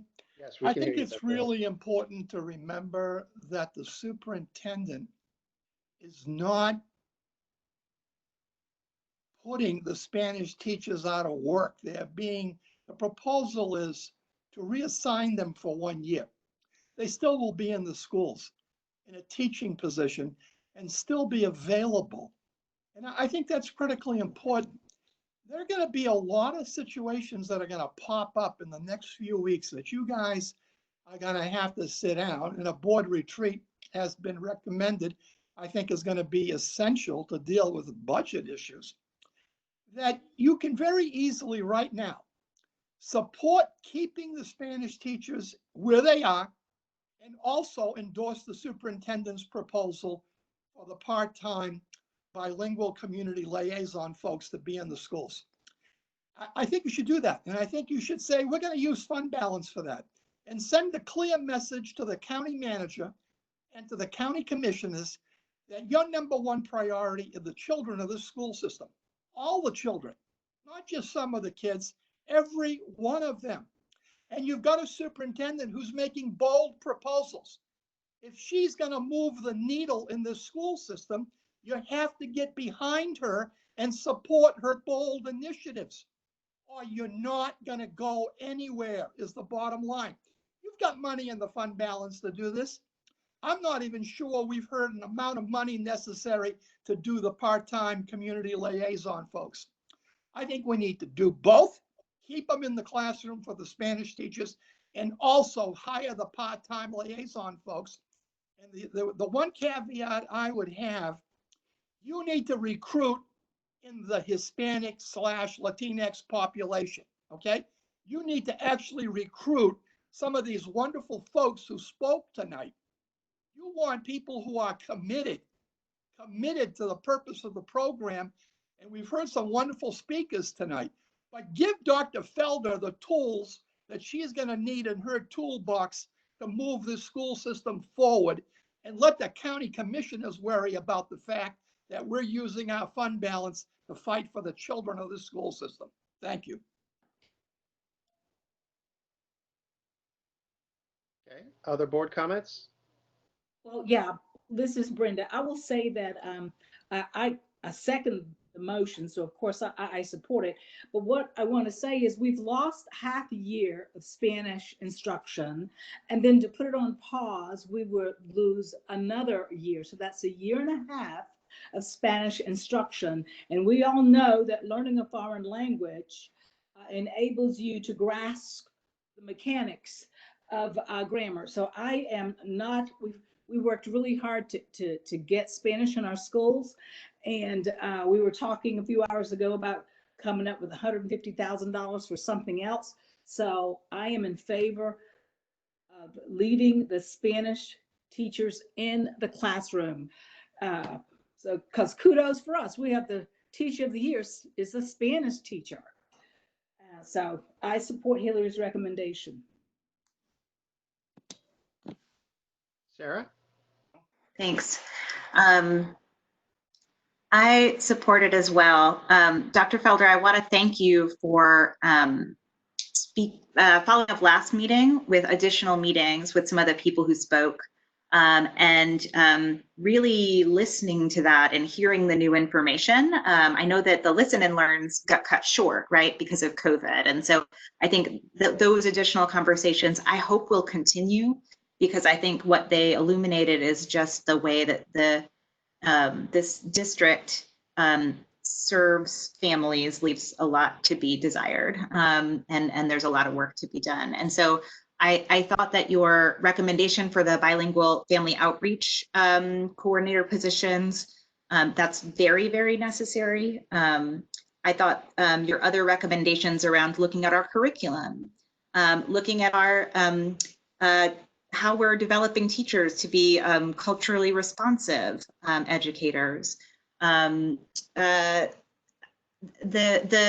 focus that you have on the Spanish teachers and that skill set really lending itself to teaching literacy, and that's why it was Spanish teachers rather than art teachers or music, one of the sort of other elementary specials, appreciating that connection. So many of those things that you said seem so right.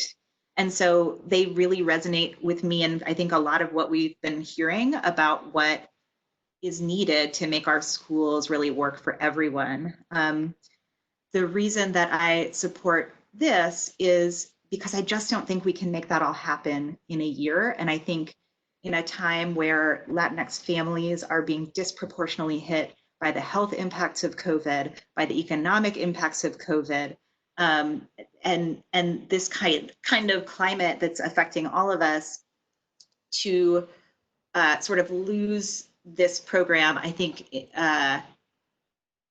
would hurt our efforts to engage with families. And I think if we have the year to get the support, the family outreach coordinators in place to do some of the audits, to do some of the professional development, 40 minutes a week of Spanish the best way to teach kids the language? Maybe not. Do we have enough? Do we require enough in terms of, in the system as a whole, learning a second language? And are we providing kids with sort of enough of that? I think I would like for us to look at what our foreign language requirements are in general, and whether we're providing enough for students. That's another thing that I'd like us to do this year, because I think dual language and immersion programs are amazing, but they only support a few kids. And I think what we heard from some families today was a desire for even native speaking Spanish students to have that opportunity in elementary school to keep building on that language literacy. So, you know, I can't support eliminating elementary Spanish, but I do really appreciate the thoughtfulness of what you're hearing from people and what is needed in the schools to address it in a bunch of different places. Well, Tony, go ahead. I actually support keeping the Spanish teachers as well as going ahead and hiring an outreach liaison. So, you know, I'm in total support of both. All right. Every board member has spoken. My comments are Hillary and Ms. Stevens, would you be willing to modify your motion to include the liaison in each of the schools? Or that could just be done by a motion to amend the underlying motion to include the outreach liaisons. I mean, I think that would be the proper protocol for it, and then people can vote whether they want to amend the underlying agenda item, and then if so, then you can vote on it all. So that would be the proper procedure for that. Do we have a price tag on that? Dr. Felder or Rhonda, Pratt? I'm going to ask, please. I'm sorry, can you repeat that question, Ms. McKenzie? Yes, Price sorry, that wasn't well articulated. So Mr. Atherton asked me to amend my original motion, but I'm wondering what the price of, I don't know, would it be 7 part-time facilitators and community outreach facilitators in each elementary school? Okay, I can speak to the estimated cost of one of those facilitators. Hold on, give me just a second here, please.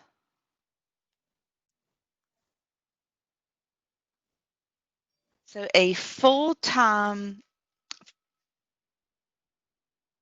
position that you are asking about, full-time, costs $56,489. So if we're looking at a part-time position, that would equate to $28,245 per part-time position. And you asked for 7? I think that's what it would be. Price tag is $198,000. So while I really support this, I don't think I want to amend my original motion. I think that we need to talk about it in a budget retreat. Agree. Will, Matthew? this would be a question for Rhonda.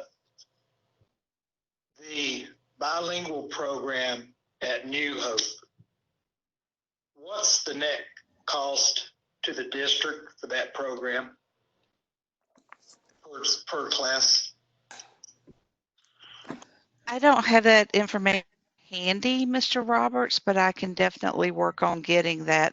You're asking for the total dual language program cost. Then let me ask it this way. At one time, I was under the impression that it was pretty darn cost effective, to the point almost being close to being zero, because of the way that we were contracting it out. And that was when we originally introduced it. With some of the funds that we were getting, is my memory correct on that? I know it wasn't zero, but it was cheaper than a teacher. It might have been cheaper than the bilingual family outreach based on the 56,000.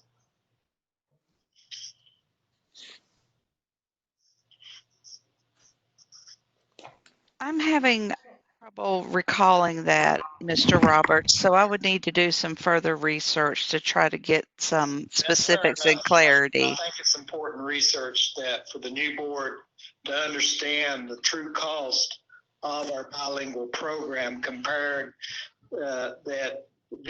that's one of the things that I think that needs to be on there, because I truly think the way to teach our students to become bilingual is not a 40-minute class one day a week. And we need to choose one or the other. And if they're bilingual or total immersion is the way to go, pick one. So I'll leave it at that. And I'm just throwing that out so that everybody knows that at the retreat, what is the real cost of that bilingual program at New Hope?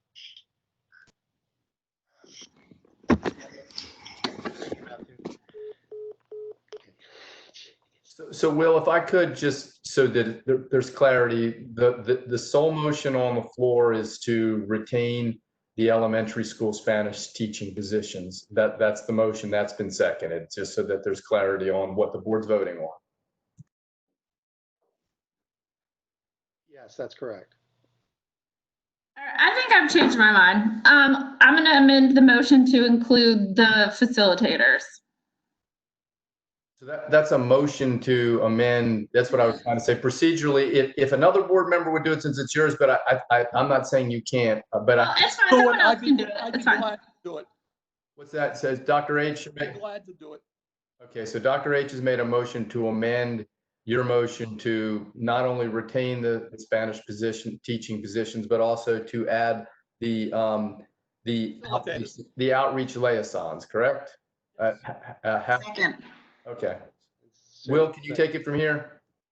Will? Sure.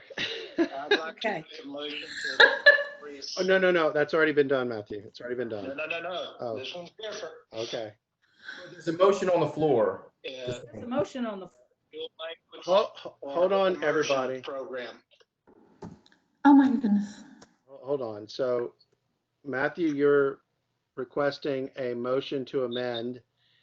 And can you repeat that?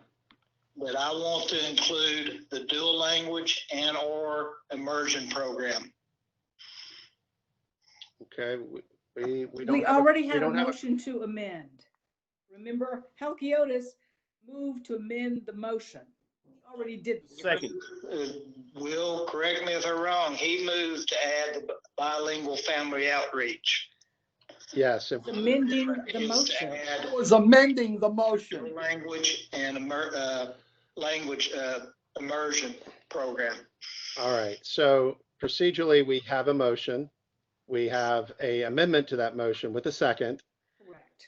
And you are asking to have a second amendment to the first amendment and the original motion. Is that what you're requesting?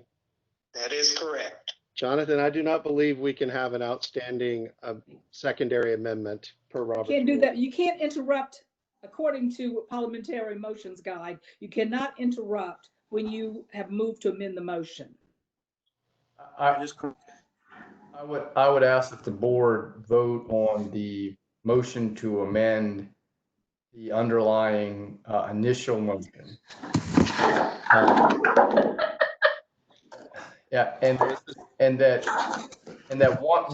once that is done, just as a reminder, that is not approving the motion. All it is doing is approving that the motion has been amended. So that's what the board would be voting on right now. Right. Is whether the underlying motion is going to be replaced by the motion of retaining the Spanish positions and including the outreach liaisons. So that's what's before you. All right. So we're going to go through and get the roll call vote for the amendment. Okay. Brenda Stevens? Yes. Okay, Dr. Halkiotis? Absolutely, yes. Hillary? Yes. Matthew Roberts? Yes. Tony McKnight? Yes. And Sarah Smiley? Yes. And the chair votes yes as well. Right, so motion carries. The amendment has been added to the original motion, which will now include the liaison in each school. Okay, Will, I'd like to make a motion to now. Does have the ability to do this. Do we have a second? I call for the orders of the day. There's a motion pending. It says to make follow the agenda, and this is not on the agenda. Whoa. How is it not on the agenda? We've already taken action on the agenda item. No, so we haven't. What we've done is we've just replaced your initial motion with a new motion that's now the motion pending before the board, and that's ridiculous. To keep the Spanish positions and to also add the liaisons. And so now Mr. Roberts is asked to amend that motion that's on the floor right now. Mr. Chair, the question is whether Mr. Roberts's motion is seconded. Correct.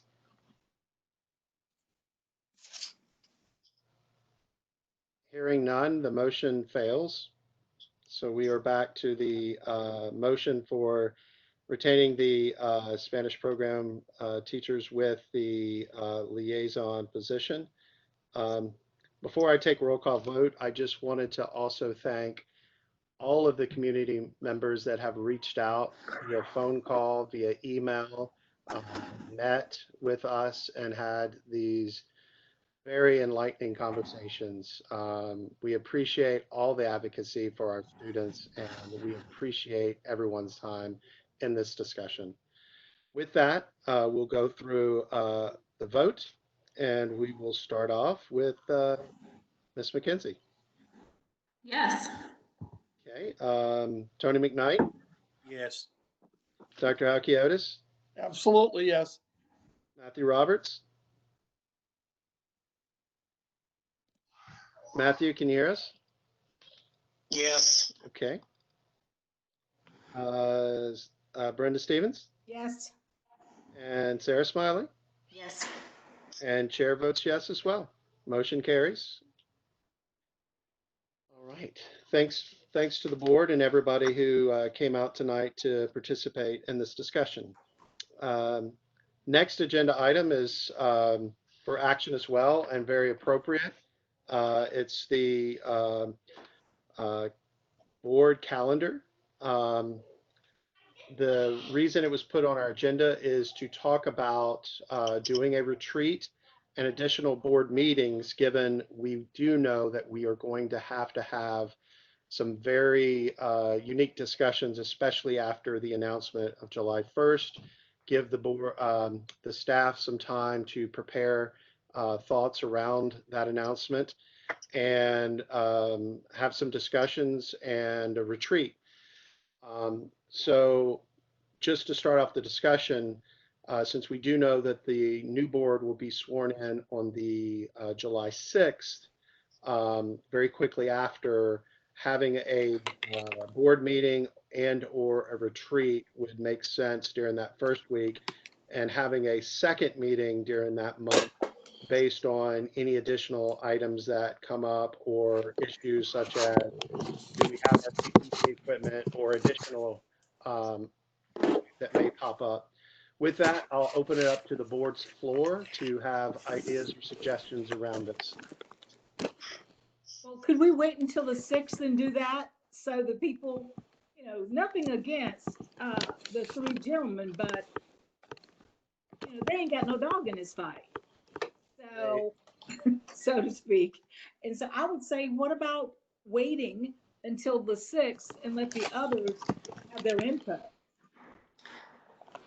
So if we do that, there will be at least a 48-hour wait, and staff needs to know as well for an event like the retreat with all information. But I agree that we want new board members in this conversation and to be prepared for that as well.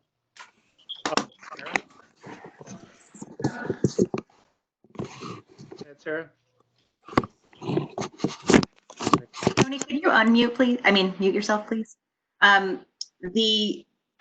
Is there a reason we can't just ask their availability now? I mean, I think let's have meetings. Let's plan to have meetings that week. It seems like probably, and just do something like a Google poll or whatever to figure out dates that work for the new board.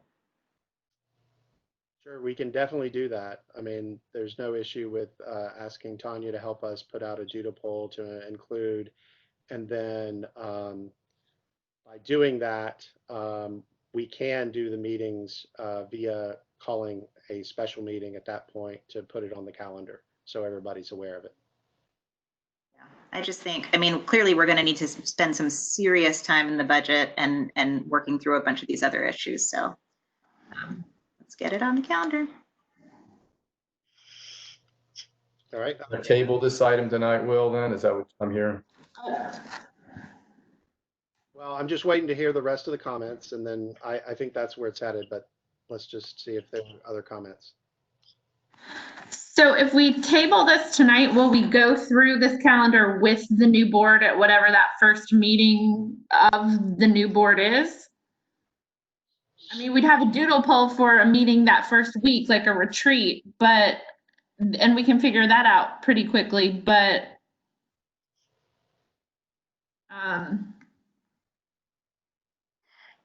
yeah, maybe we could put that on that first agenda because, for example, you know, we have this big break between that week and the mid-August or something, and we may need to meet again later in the month. We may want to just look at the whole calendar, knowing what is going on in the world right now, and make sure that it still makes sense. Comment. Go ahead, Dr. Halkiotis. Saying gender neutral, it makes no sense at all for the 3 departing board members to be entering in a discussion on your future meetings. That's insane. Just move it on. Just do it with the next meeting. I'm leaving this meeting at 10 o'clock. So I'm just going to vote to extend. If I understand our policy correctly, if you don't get a unanimous vote, we leave. We got other important things to deal with. Let the new board discuss their own calendar, not Right. us. That's what I said. I know you said it. I'm saying what you said. Motion to defer. Second. All right. Let's go through. Let's see, Matthew Roberts. So we have a motion from Matthew Roberts. We have a second from Dr. Halkiotis, and Matthew Roberts votes yes. Ms. Smiley? Yes. Okay, Ms. Stevens? Yes. Mr. McKnight?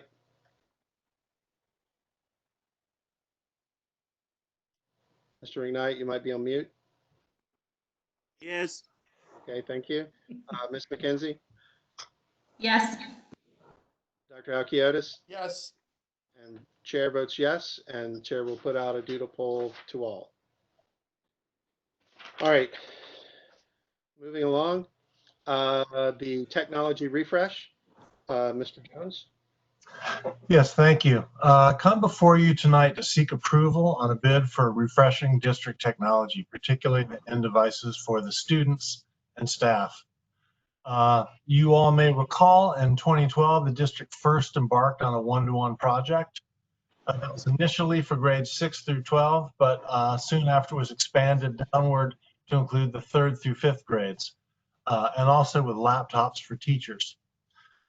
4 years later, in 2016, the district replaced the Windows devices that had been used by the students with that extended to the grades 3 through 12.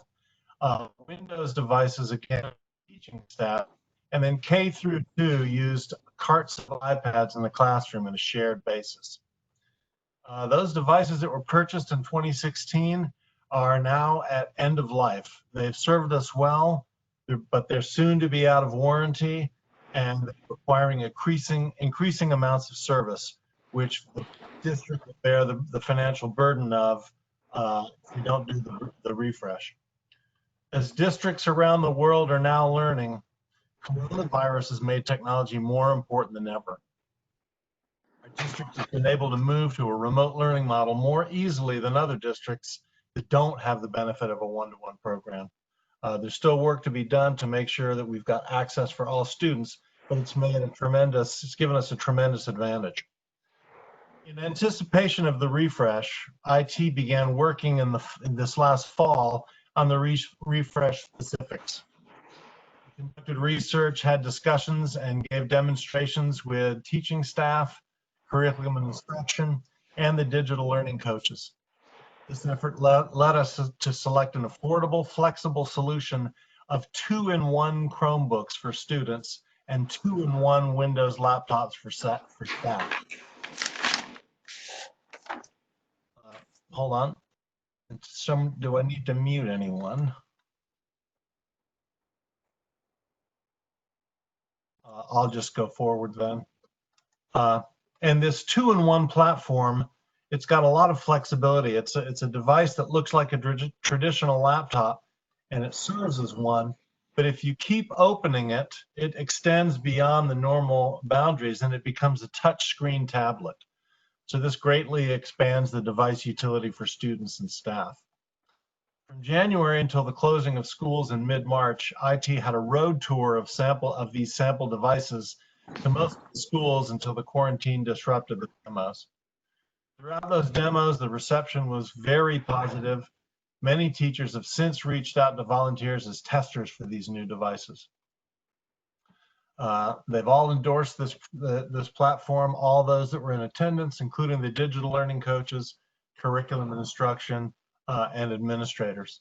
For students, this platform gives the traditional laptop capability, but can also be used as a tablet for a number of uses, including but not limited to the younger learners who react better to a tactile interface, to EC students who may have limited mobility, to artistic disciplines, and many specialized tasks, including some of the CTE folks. Then there's many other applications for the tablet and the desktop. These devices will also be provided to grades 1 and 2, so that we'll have all grades from 1 to 12 covered with these Chromebooks, while kindergartners will be provided repurposed iPads that were originally allocated in the carts for grades K through 2 last time. And this will allow all students to have individually assigned devices. The teachers will be able to use their 2-in-1 laptops in conjunction with wireless video to provide interactive instruction while moving about the classroom, which will also allow them to kind of remotely project for the remote learners as well. For in-class teaching, this will free teachers from the front of the room and let them interact with students more freely. Also, this will allow us to retire our aging fleet of projection-based systems that are extremely expensive to maintain. So these 2-in-1 devices will leverage a much more affordable and many people believe more powerful solution. The refresh of the Windows laptops will allow the district to provide all teaching staff with replacement devices for the 4-year-old equipment they now have that's end of life. Further, it will allow replacement of all other individually assigned computers to non-teaching staff, and most of those devices are considerably older than the 4-year-old equipment used by teachers. This will greatly enhance the district's ability to support remote operations, as many of these staff have historically used desktop computers. So with the coronavirus, we really had to scramble to outfit those staff with laptops, some of which are themselves quite old. The IT department worked closely with the attorneys at Farrington Smith to develop an RFP in accordance with state law and district policy. This RFP was on June 3rd, and we got responses on the 15th. Specifically, 3 bids were received. Among these, the lowest bid was from a firm called Airy Jones. Remember, the devices they bid were almost a half a pound more than that from the next bidder, CDWG. The weight was a high priority for teachers when we talked about them. For this and other reasons, we're recommending CDWG as the bid winner. Their bid was 0.2% more than the lowest bid, but we feel like that weight differential is really important. And given that minor price difference for such a considerable purchase, we're recommending CDWG as the bid winner. They're proposing Lenovo equipment.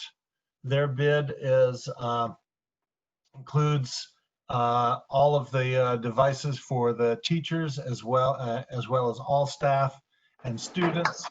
It offers the lightest weight devices among the bid responses with strong specs, and Lenovo has a reputation for outstanding service.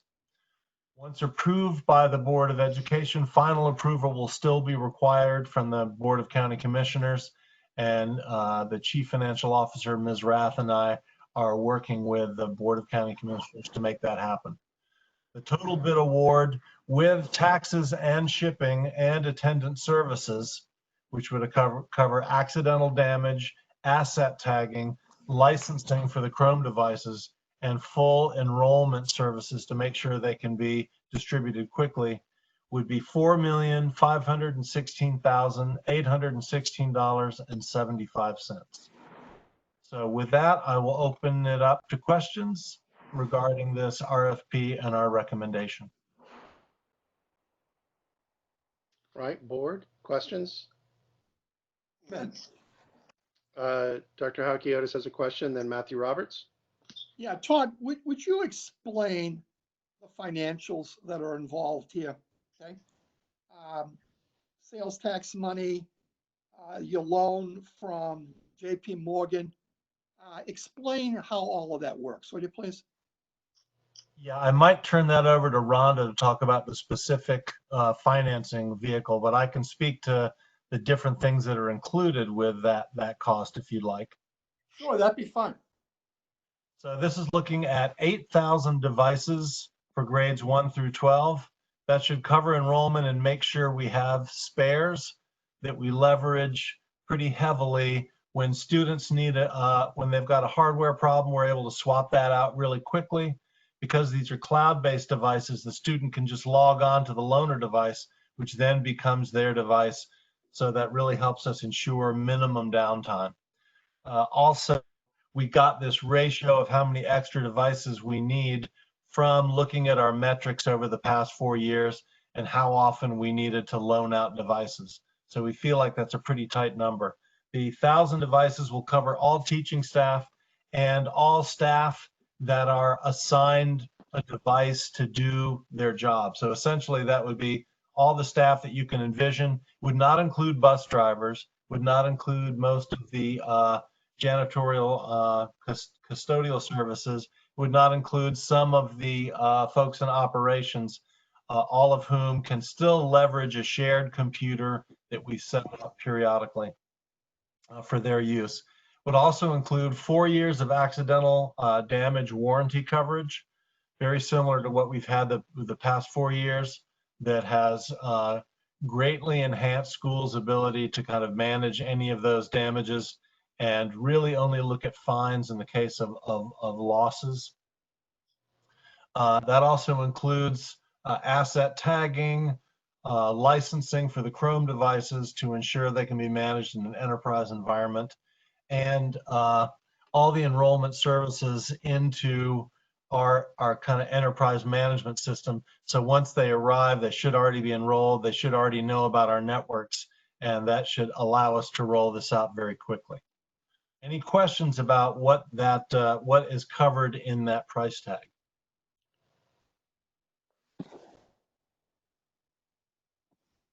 If not, I will invite Ms. Rath to talk about the financing vehicle. Yes, thank you. As I was looking at this quote and looking at the funds that were going to be needed to move forward with this device refresh, to expend $4.5 million out of our budget is not a possibility. We don't have the funds available to do a purchase of that much. My goal is to get the amount of financing down to our approved and projected Article 46 sales tax that we receive annually from the county as part of our budget. We know that number has been projected down for the next at least year, if not longer, as a result of COVID-19. So in looking at the best approach for this initiative, we have approximately $1.7 million in capital funds that are part of our capital improvement county that are designated for technology use. My goal was to use those cumulative balances to pull the financed balance down where we could get an installment payment that was in line with our Article 46 sales tax annual revenue. And in order to do that, I would need to finance $3 million versus $4.5 million. So we have roughly $860,000 of a cumulative balance in Article 46 sales tax, and we have roughly that much also in our technology capital improvement plan. My goal was also not to look at having to deplete any capital technology funds that were in our budget going forward, so that we would still have those annual amounts for next year and going forward available for us to still do other technology initiatives in the district. Is that helpful, clear? Did I generate more questions? So the total financing from JP Morgan is what, $84,000 a year? I mean, $84,000 for 4 years? No, sir, I'm sorry. We would finance $3 million and our annual installment payment would be $771,000 for 4 years. I know that. Okay, I'm But sorry. what's the total interest we're paying on all of that? Oh, yes. It's 1%. It's $84,000, right? Yes, sir. That's a deal as far as I'm concerned. And I don't want to sound like somebody we know.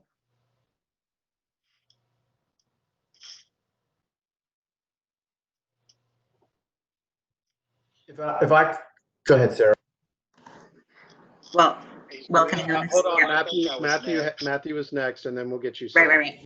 Go ahead, Matthew. Okay, the reason I say that, my phone's about to go dead.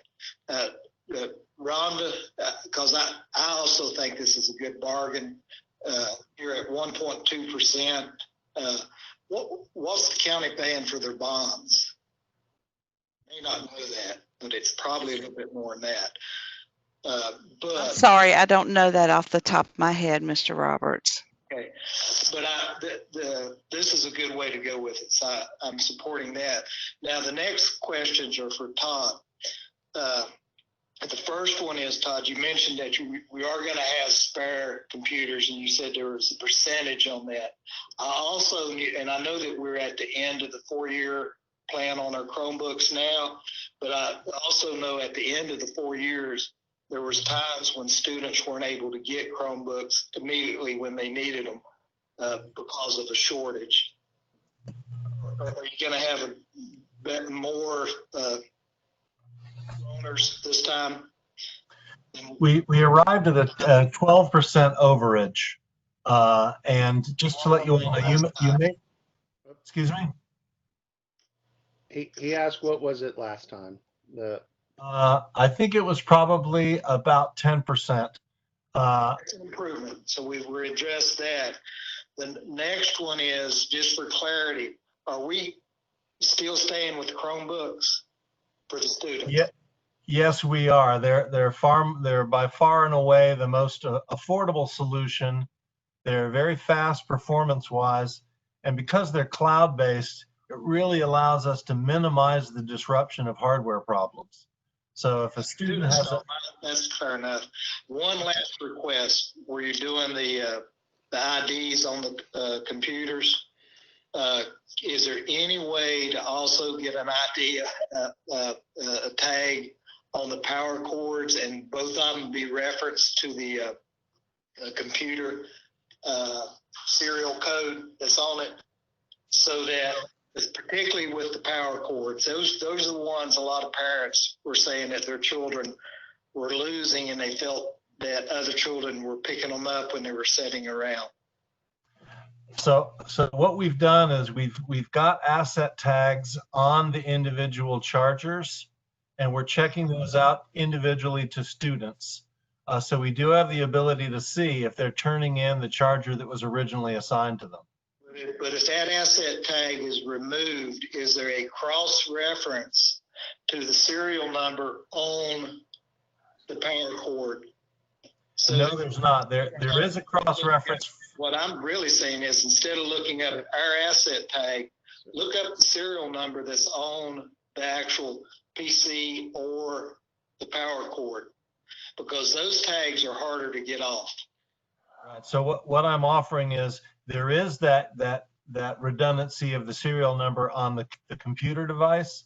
There is not a unique serial number on the charger. So we have to rely on the asset tag.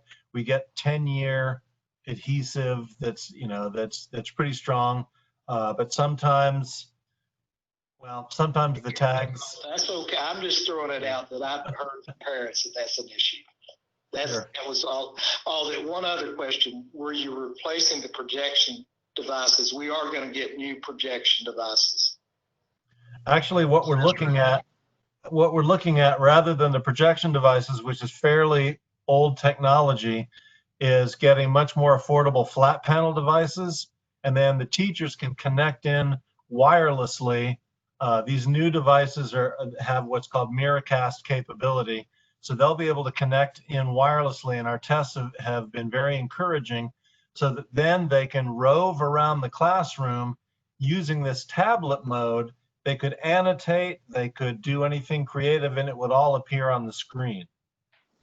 And that's a much, much more affordable solution than the projection-based systems, which have been really costing us a lot of money in bulb replacements. And I think most of the teachers will tell you that even when these 10-year-old projectors are working with new bulbs, that their performance is really problematic. Yeah, I agree. But is it going to be a large display? We're looking at 65-inch displays we've tested in most of the classrooms. That's a little smaller than the smartboard screens, but the clarity is so much sharper that it seems to be a trade-up that most teachers are very happy to make.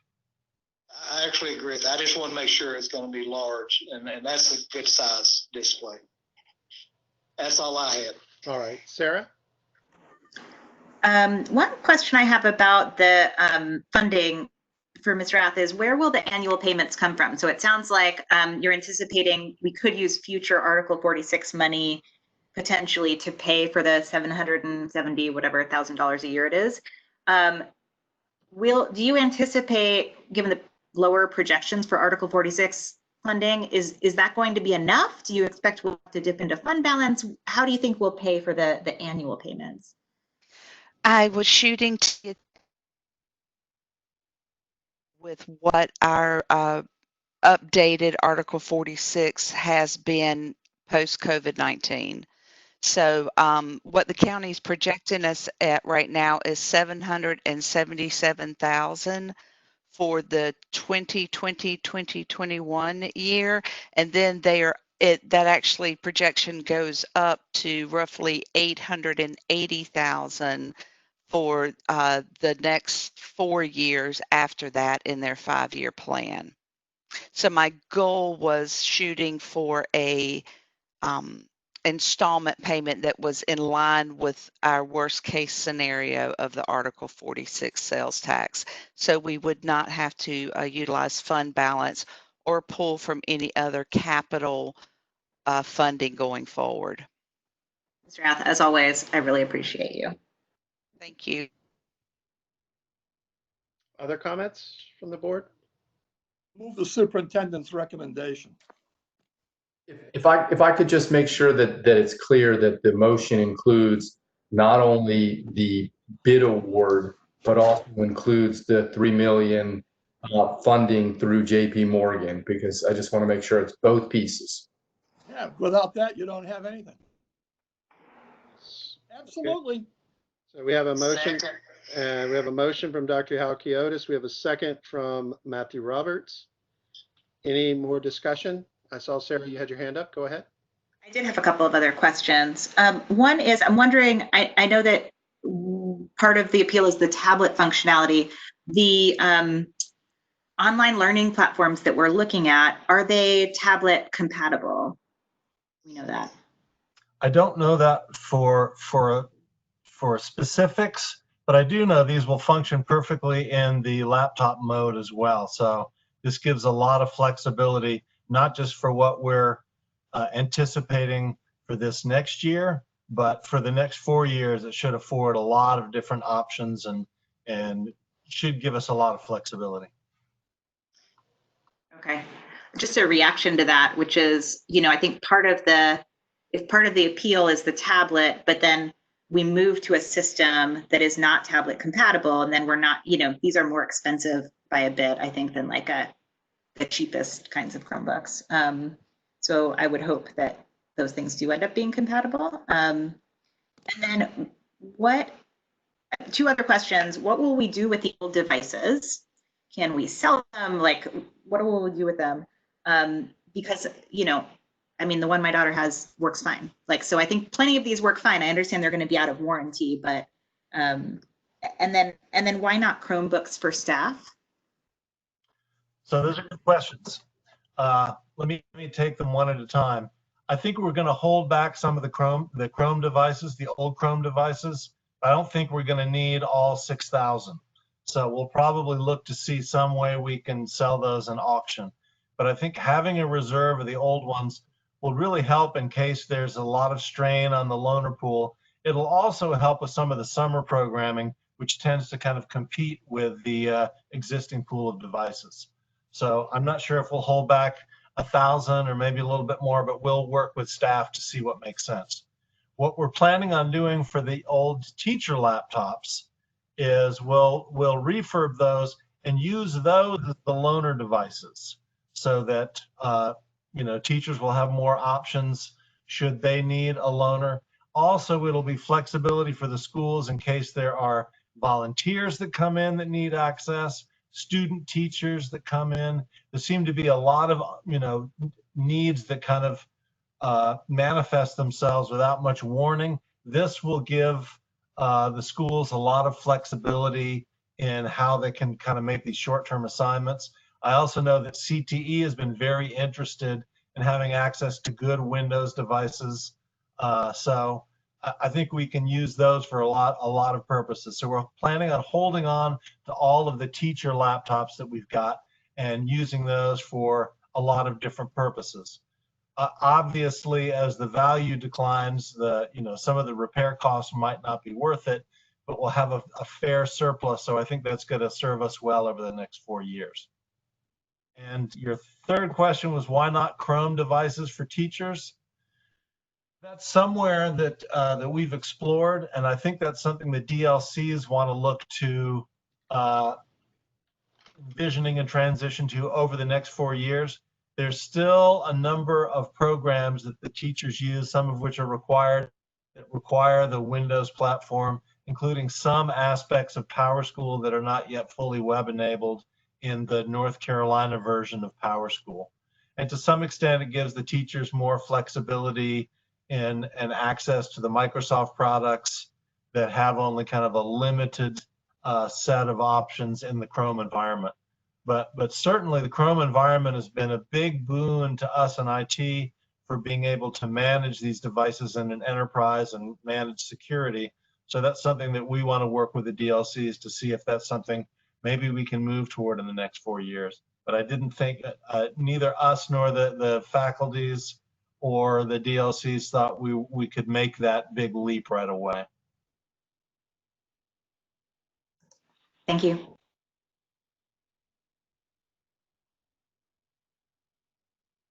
Other comments or questions from the board? So I just had a couple of questions, Todd, if you don't mind. Sure. I noticed in the bid that the it wasn't spec'd out for the students to have cameras on their devices. I know that the devices you're getting based on the model and all that does come with one, but the original one did not specify a camera. I saw staff and teachers did have that. Was there a reason that was not explicit when it was originally posted? No reason. That may have been an oversight, but we did make sure that the 300E, I believe it is, those models do have cameras. I would also recommend as a security measure that we do get sliders for those, because I did notice that they do not have sliders, and having the privacy of our kids, especially as we know that people can, take over devices or they don't realize it, some ability for us to have those in there. So I would highly recommend, just as safety for our students, to have Sure. sliders. The last one I had was I know that Chapel Hill leased the devices versus purchased them. Is there a reason we didn't pursue that? Was it the finances, or the cost, or what? Just trying to understand the reasoning between purchase versus leased in this case. So in the RFP, you may recall, we sought bids that were cash price bids as well as self-financing and then leasing. I think one of the options included a lease, but I don't know that that was attractive, and that was not the one we went with. And we even reached out to the very same leasing firm that won the bid for Chapel Hill Carborough, and they declined to submit anything. Yeah, I saw that the one bid was significantly higher for overall cost with a dollar buyout was what their offer was, which is not reasonable at all given the other avenues, which is cheaper for that. But I was just curious, so they just declined a bid. So, okay, that's all the questions I had. If there are no other comments or questions, we do have a motion and a second. We have a motion from Dr. Halkiotis, a second from Matthew Roberts. We'll start with Tony McKnight.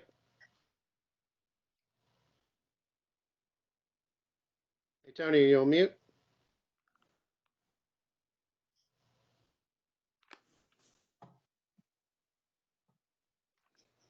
Hey, Tony, can you hear us?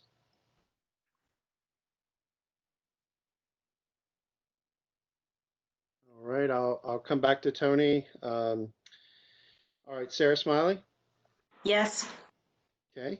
Let's see, Dr. Halkiotis. Yes. Ms. Stevens. Yes.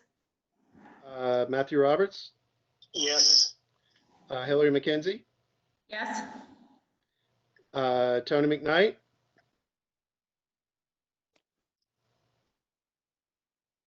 Okay, we were unable to, there he is. Tony, can you hear us? I'm here. Okay, Yes. yes, okay. And chair votes yes, the motion carries. Thank you, Todd and Rhonda. Thank you. All right, next we have the Juvenile Justice MOU. And see, we have Ms. Cobbs and Mr. Johnson. Are y'all ready to present? Will, can I go ahead and motion to extend by 30 minutes? Yes, you can. Okay. We have a motion. Do we have a second? Second. Second. All right. Tony McKnight. Okay. Ms. Stevens. Was that 30 minutes? 30 minutes is what? No. So you're a no. Okay. Matthew Roberts. No. Okay. Ms. Smiley. Yes. Kenzie. Oh, yes. 2. And 3. Okay. Dr. Halkiotis. No. Okay. And chair votes yes. So motion 2, 3, 4 carries. Okay. We are extended by 30 minutes. Okay. Ms. Cobbs or Mr. Johnson, can you proceed? Good evening. I bring before the board tonight the annual memorandum of agreement with the North Carolina Administrative Office of the Courts and Judge Joseph Buckner, the Chief District Court Judge, and Orange County Schools, along with Chapel Hill Carrboro City Schools and Chatham County Schools. This is the memorandum of understanding for our juvenile court school liaison. That person serves in the position to support our students who are court involved and students who are at risk. And the recommendation is that the board would approve this memorandum of understanding so that this position could carry on supporting our students. Part of that is that they also support students who are not court involved, but students who are at risk. That is all that I have, unless there are questions. Okay, any specific questions about the MOU? Motion. Oh, Sarah, go ahead. Ms. Cobb, could you just say a little bit more about how they support the students who are at risk of becoming court involved, or how they help students? I'm really interested in understanding whether this is how this fits into the justice system and the education system. So that person would come into the schools for students who are court involved. They already have their name and information. They come in, they meet with the student, they meet with the family, they help, they look at the student's report cards with the student and the family, and they develop a plan to support the student's academics. So if they need tutoring, they help with that. If they need to set up a plan of when they will study, they help them develop that. Students who are at risk are recommended through this Student Support Services Office, and those students go through the exact same thing. So they would meet with those students and their families, and they would provide them support as they move through the school day, or if they are having some other issues, they would come out to the school and meet with that student and support the student and the family through whatever they're trying to deal with. Thank you. All right, any other questions? I move the approval of the agenda item. Second. Okay, we have a motion from Brenda Stevens, and we have a second from Hillary McKenzie. Go through. All right, Sarah Smythe? Yes. Okay, Dr. Alkiotis? Yes. Hillary McKenzie? Yes. Matthew Roberts? Yes. Okay, Brenda Stevens? Yes. Tony McKnight?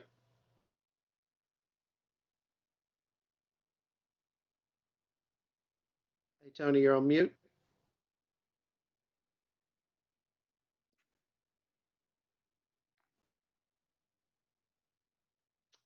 There you are. Can you hear us, Tony? Yes. Okay, thank you, Tony. Chair votes yes. Motion carries. Thank you, Ms. Cobbs. Okay, next we have the safety initiative contract.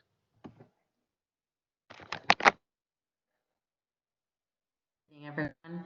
Orange County Schools strives to be the first choice for families through the provision of a safe and sustainable operations for our staff and students. So the Orange County Board of Education, again, has held student safety as a priority. As further demonstrated, the board approved a $2.5 million bond to be allocated to the 2016 bond proceed, and the proceeds to supplement the funding being intentionally accumulated for safety through the district's capital investment plan.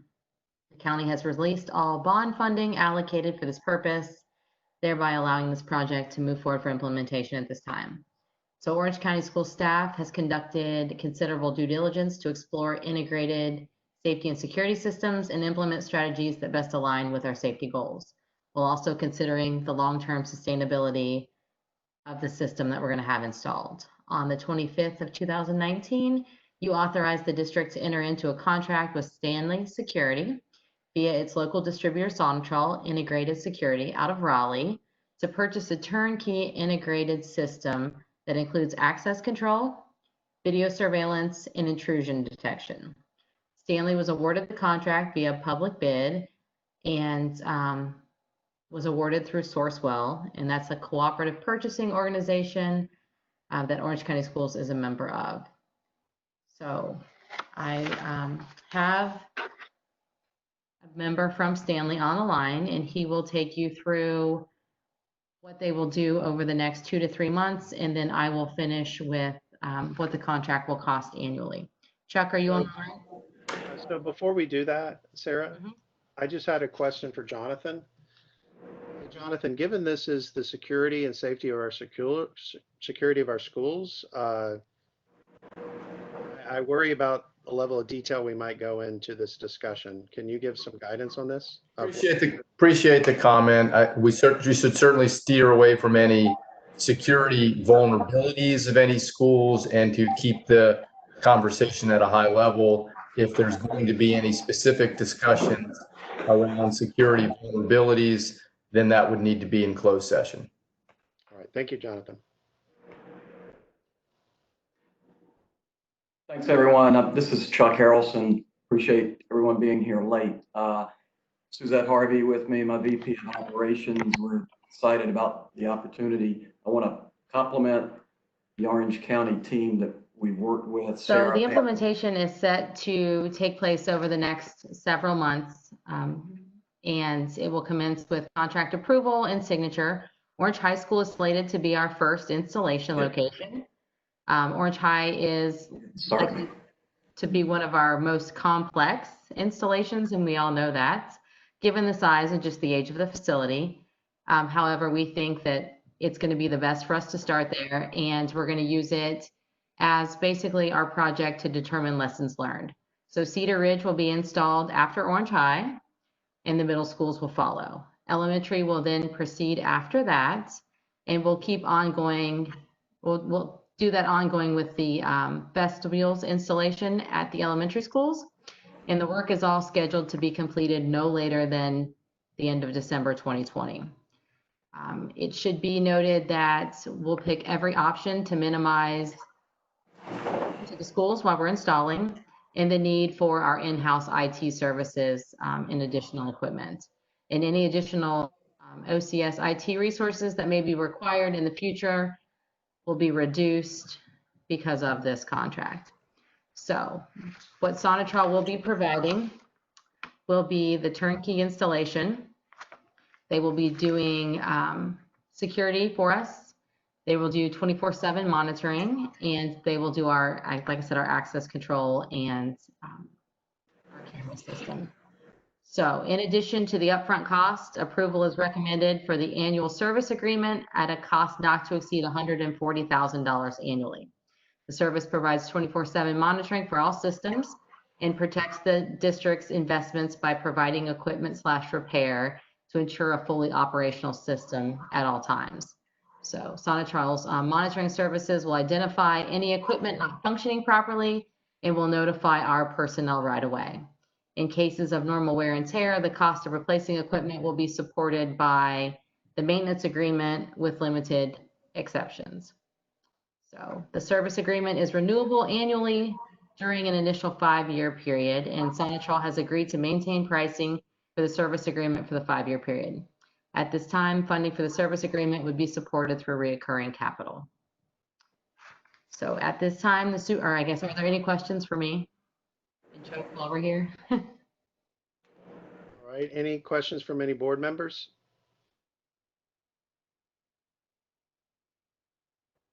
Doesn't look like there's any questions at this time. Okay. So at this time, the superintendent recommends that the board approve the contract contingent upon attorney review. And we are reviewing right now because we have just a little bit of verbiage with the limitations that we need to work out, and we'll continue to work those out through Tharrington Smith and Sonatrol.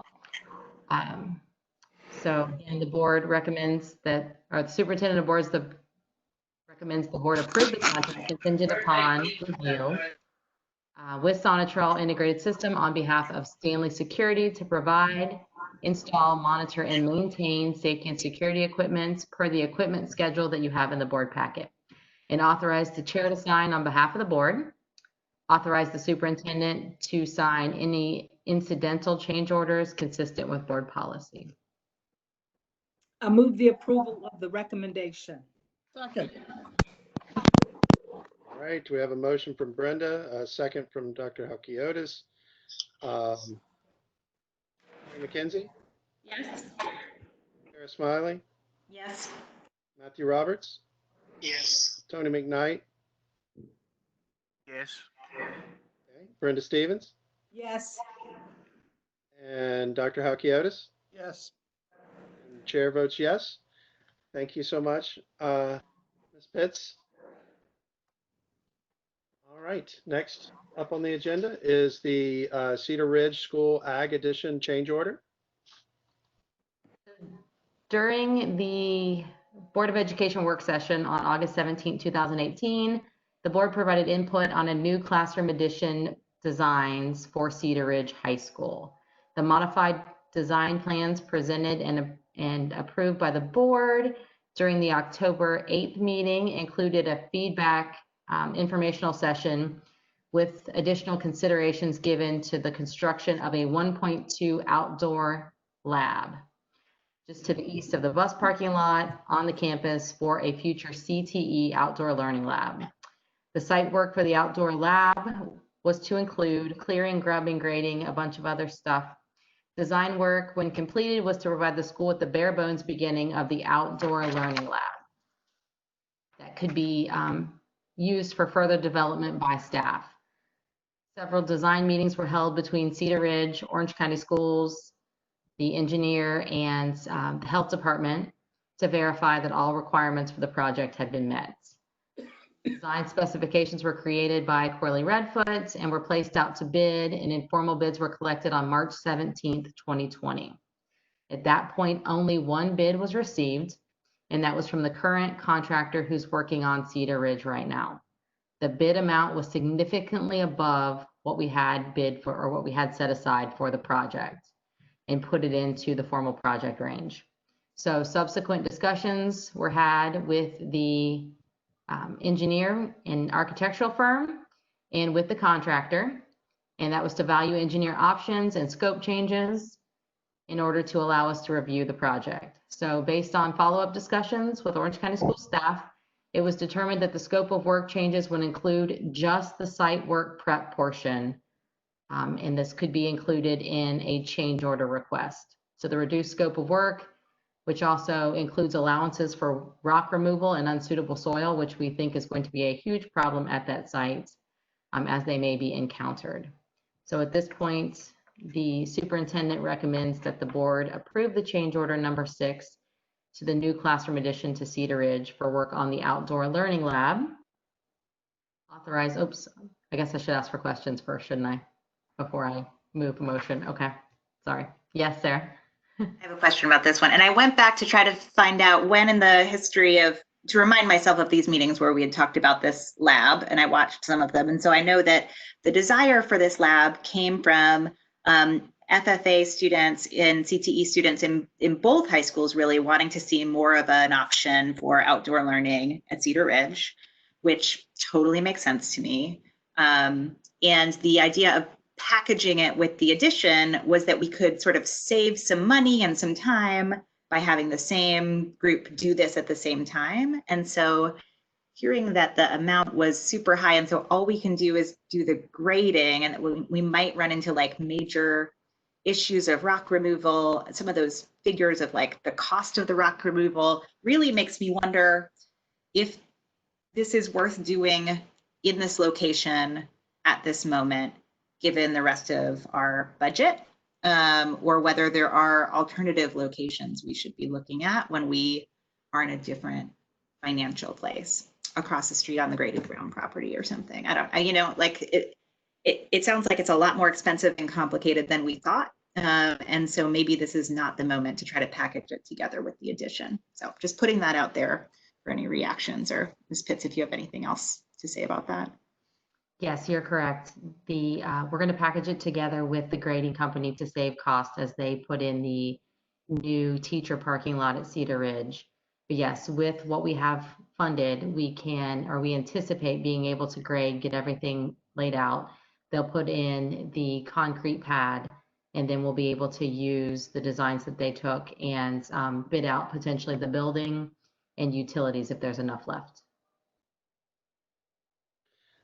So Ms. Pitts, can you answer the second part of what Ms. Smiley's question was about alternate locations? I know that they were looked at, and I believe that that was determined the only location because grading is worse, but were there other places like across the street looked at?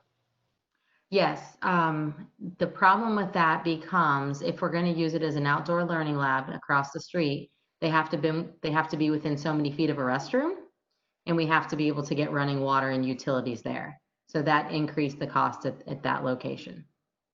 We also looked at a spot closer to the football field, and it just was not large enough.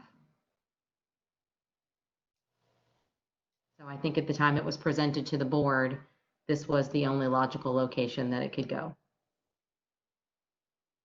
Other comments from the board? What was the degree of testing that rose issues up with subsoil conditions? It was previous work that had been done there. And I believe when we had to put in the driveway, when it was originally put in, there were large amounts of rock that were in that location. And looking at grading right now, they're going to have to cut into the hillside quite a bit. And I think if Roger Ivy's on here, he might be able to answer that question a little bit better than I can. You know, there is water available across the street because a teacher at Grady Brown wanted a garden there years ago.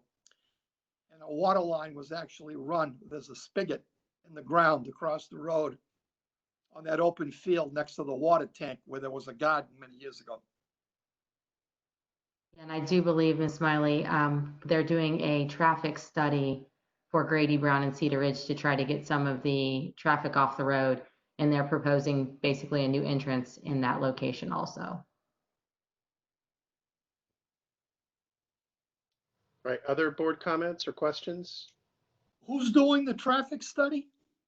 I believe DOT commissioned someone. I sent it to you in a board update. I could send it again. Yeah, if you would, thank you. Absolutely.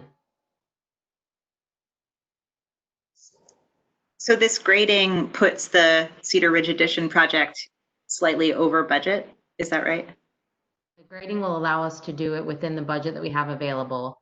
And it gives a certain allowance for rock removal. The reason we chose this option was just in case there were more rocks, we would still have the ability to grade and put the concrete pad in.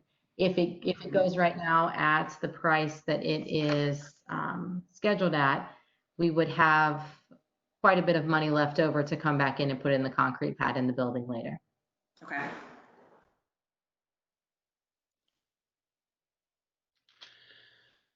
All right, I don't see any other questions from. Move approval of the superintendent's recommendation. Okay, we have a motion from Dr. Halkiotis. Do we have a second? Second. A second from Tony McKnight. Second.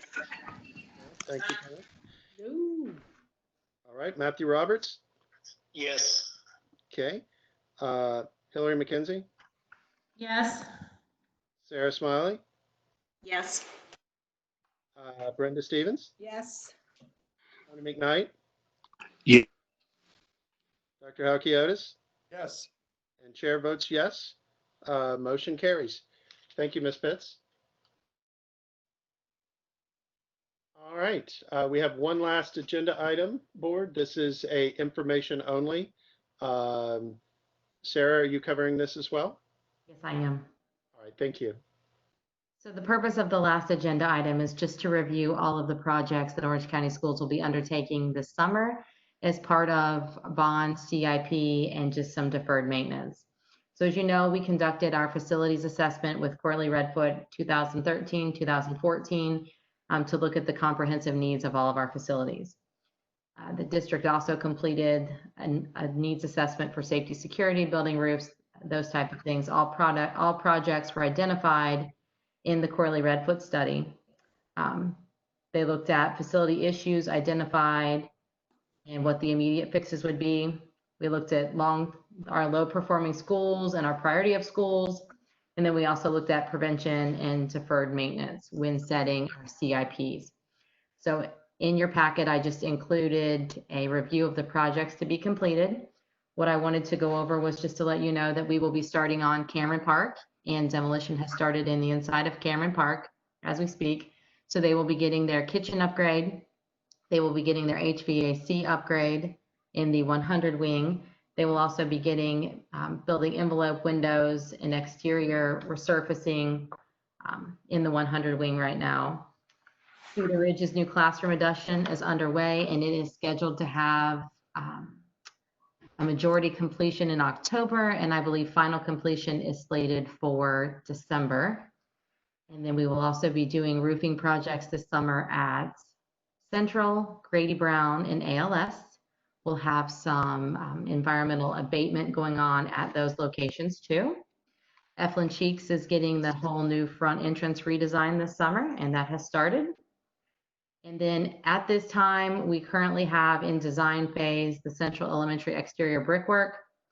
And I believe Pathways, you just approved that contract this summer to occur. So Pathways drainage project will start this summer. But we just wanted to go over all of the items that are going on to let you know that at this point, we still have the Orange High School tennis and track on hold due to budgeted amounts with that. And we will be notifying the public shortly of all of the front office relocations as we start on the vestibule projects to increase the safety and security of the buildings. So we have a lot going on this summer. We will keep you updated in everything and all the projects.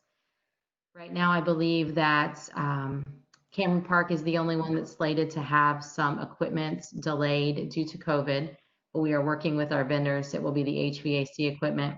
We have worked with a vendor to get in temporary air conditioning, so there should not be any expected interruption right now to the school year.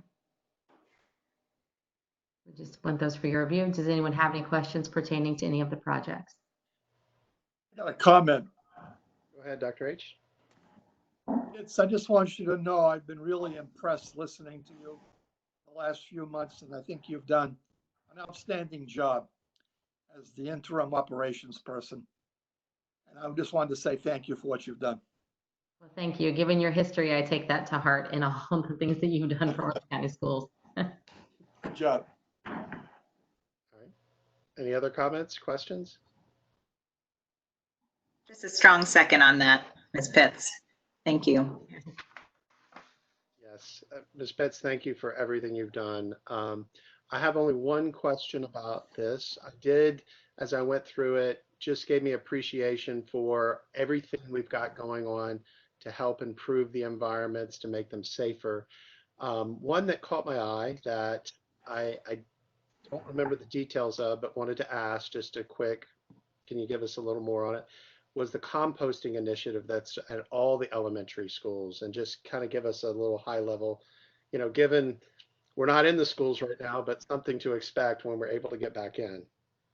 Well, I'm saddened to say I don't know if it's going to be able to start in the fall, especially if we're going to do feeding the students in the classrooms and the single service. We just will not be able to do that.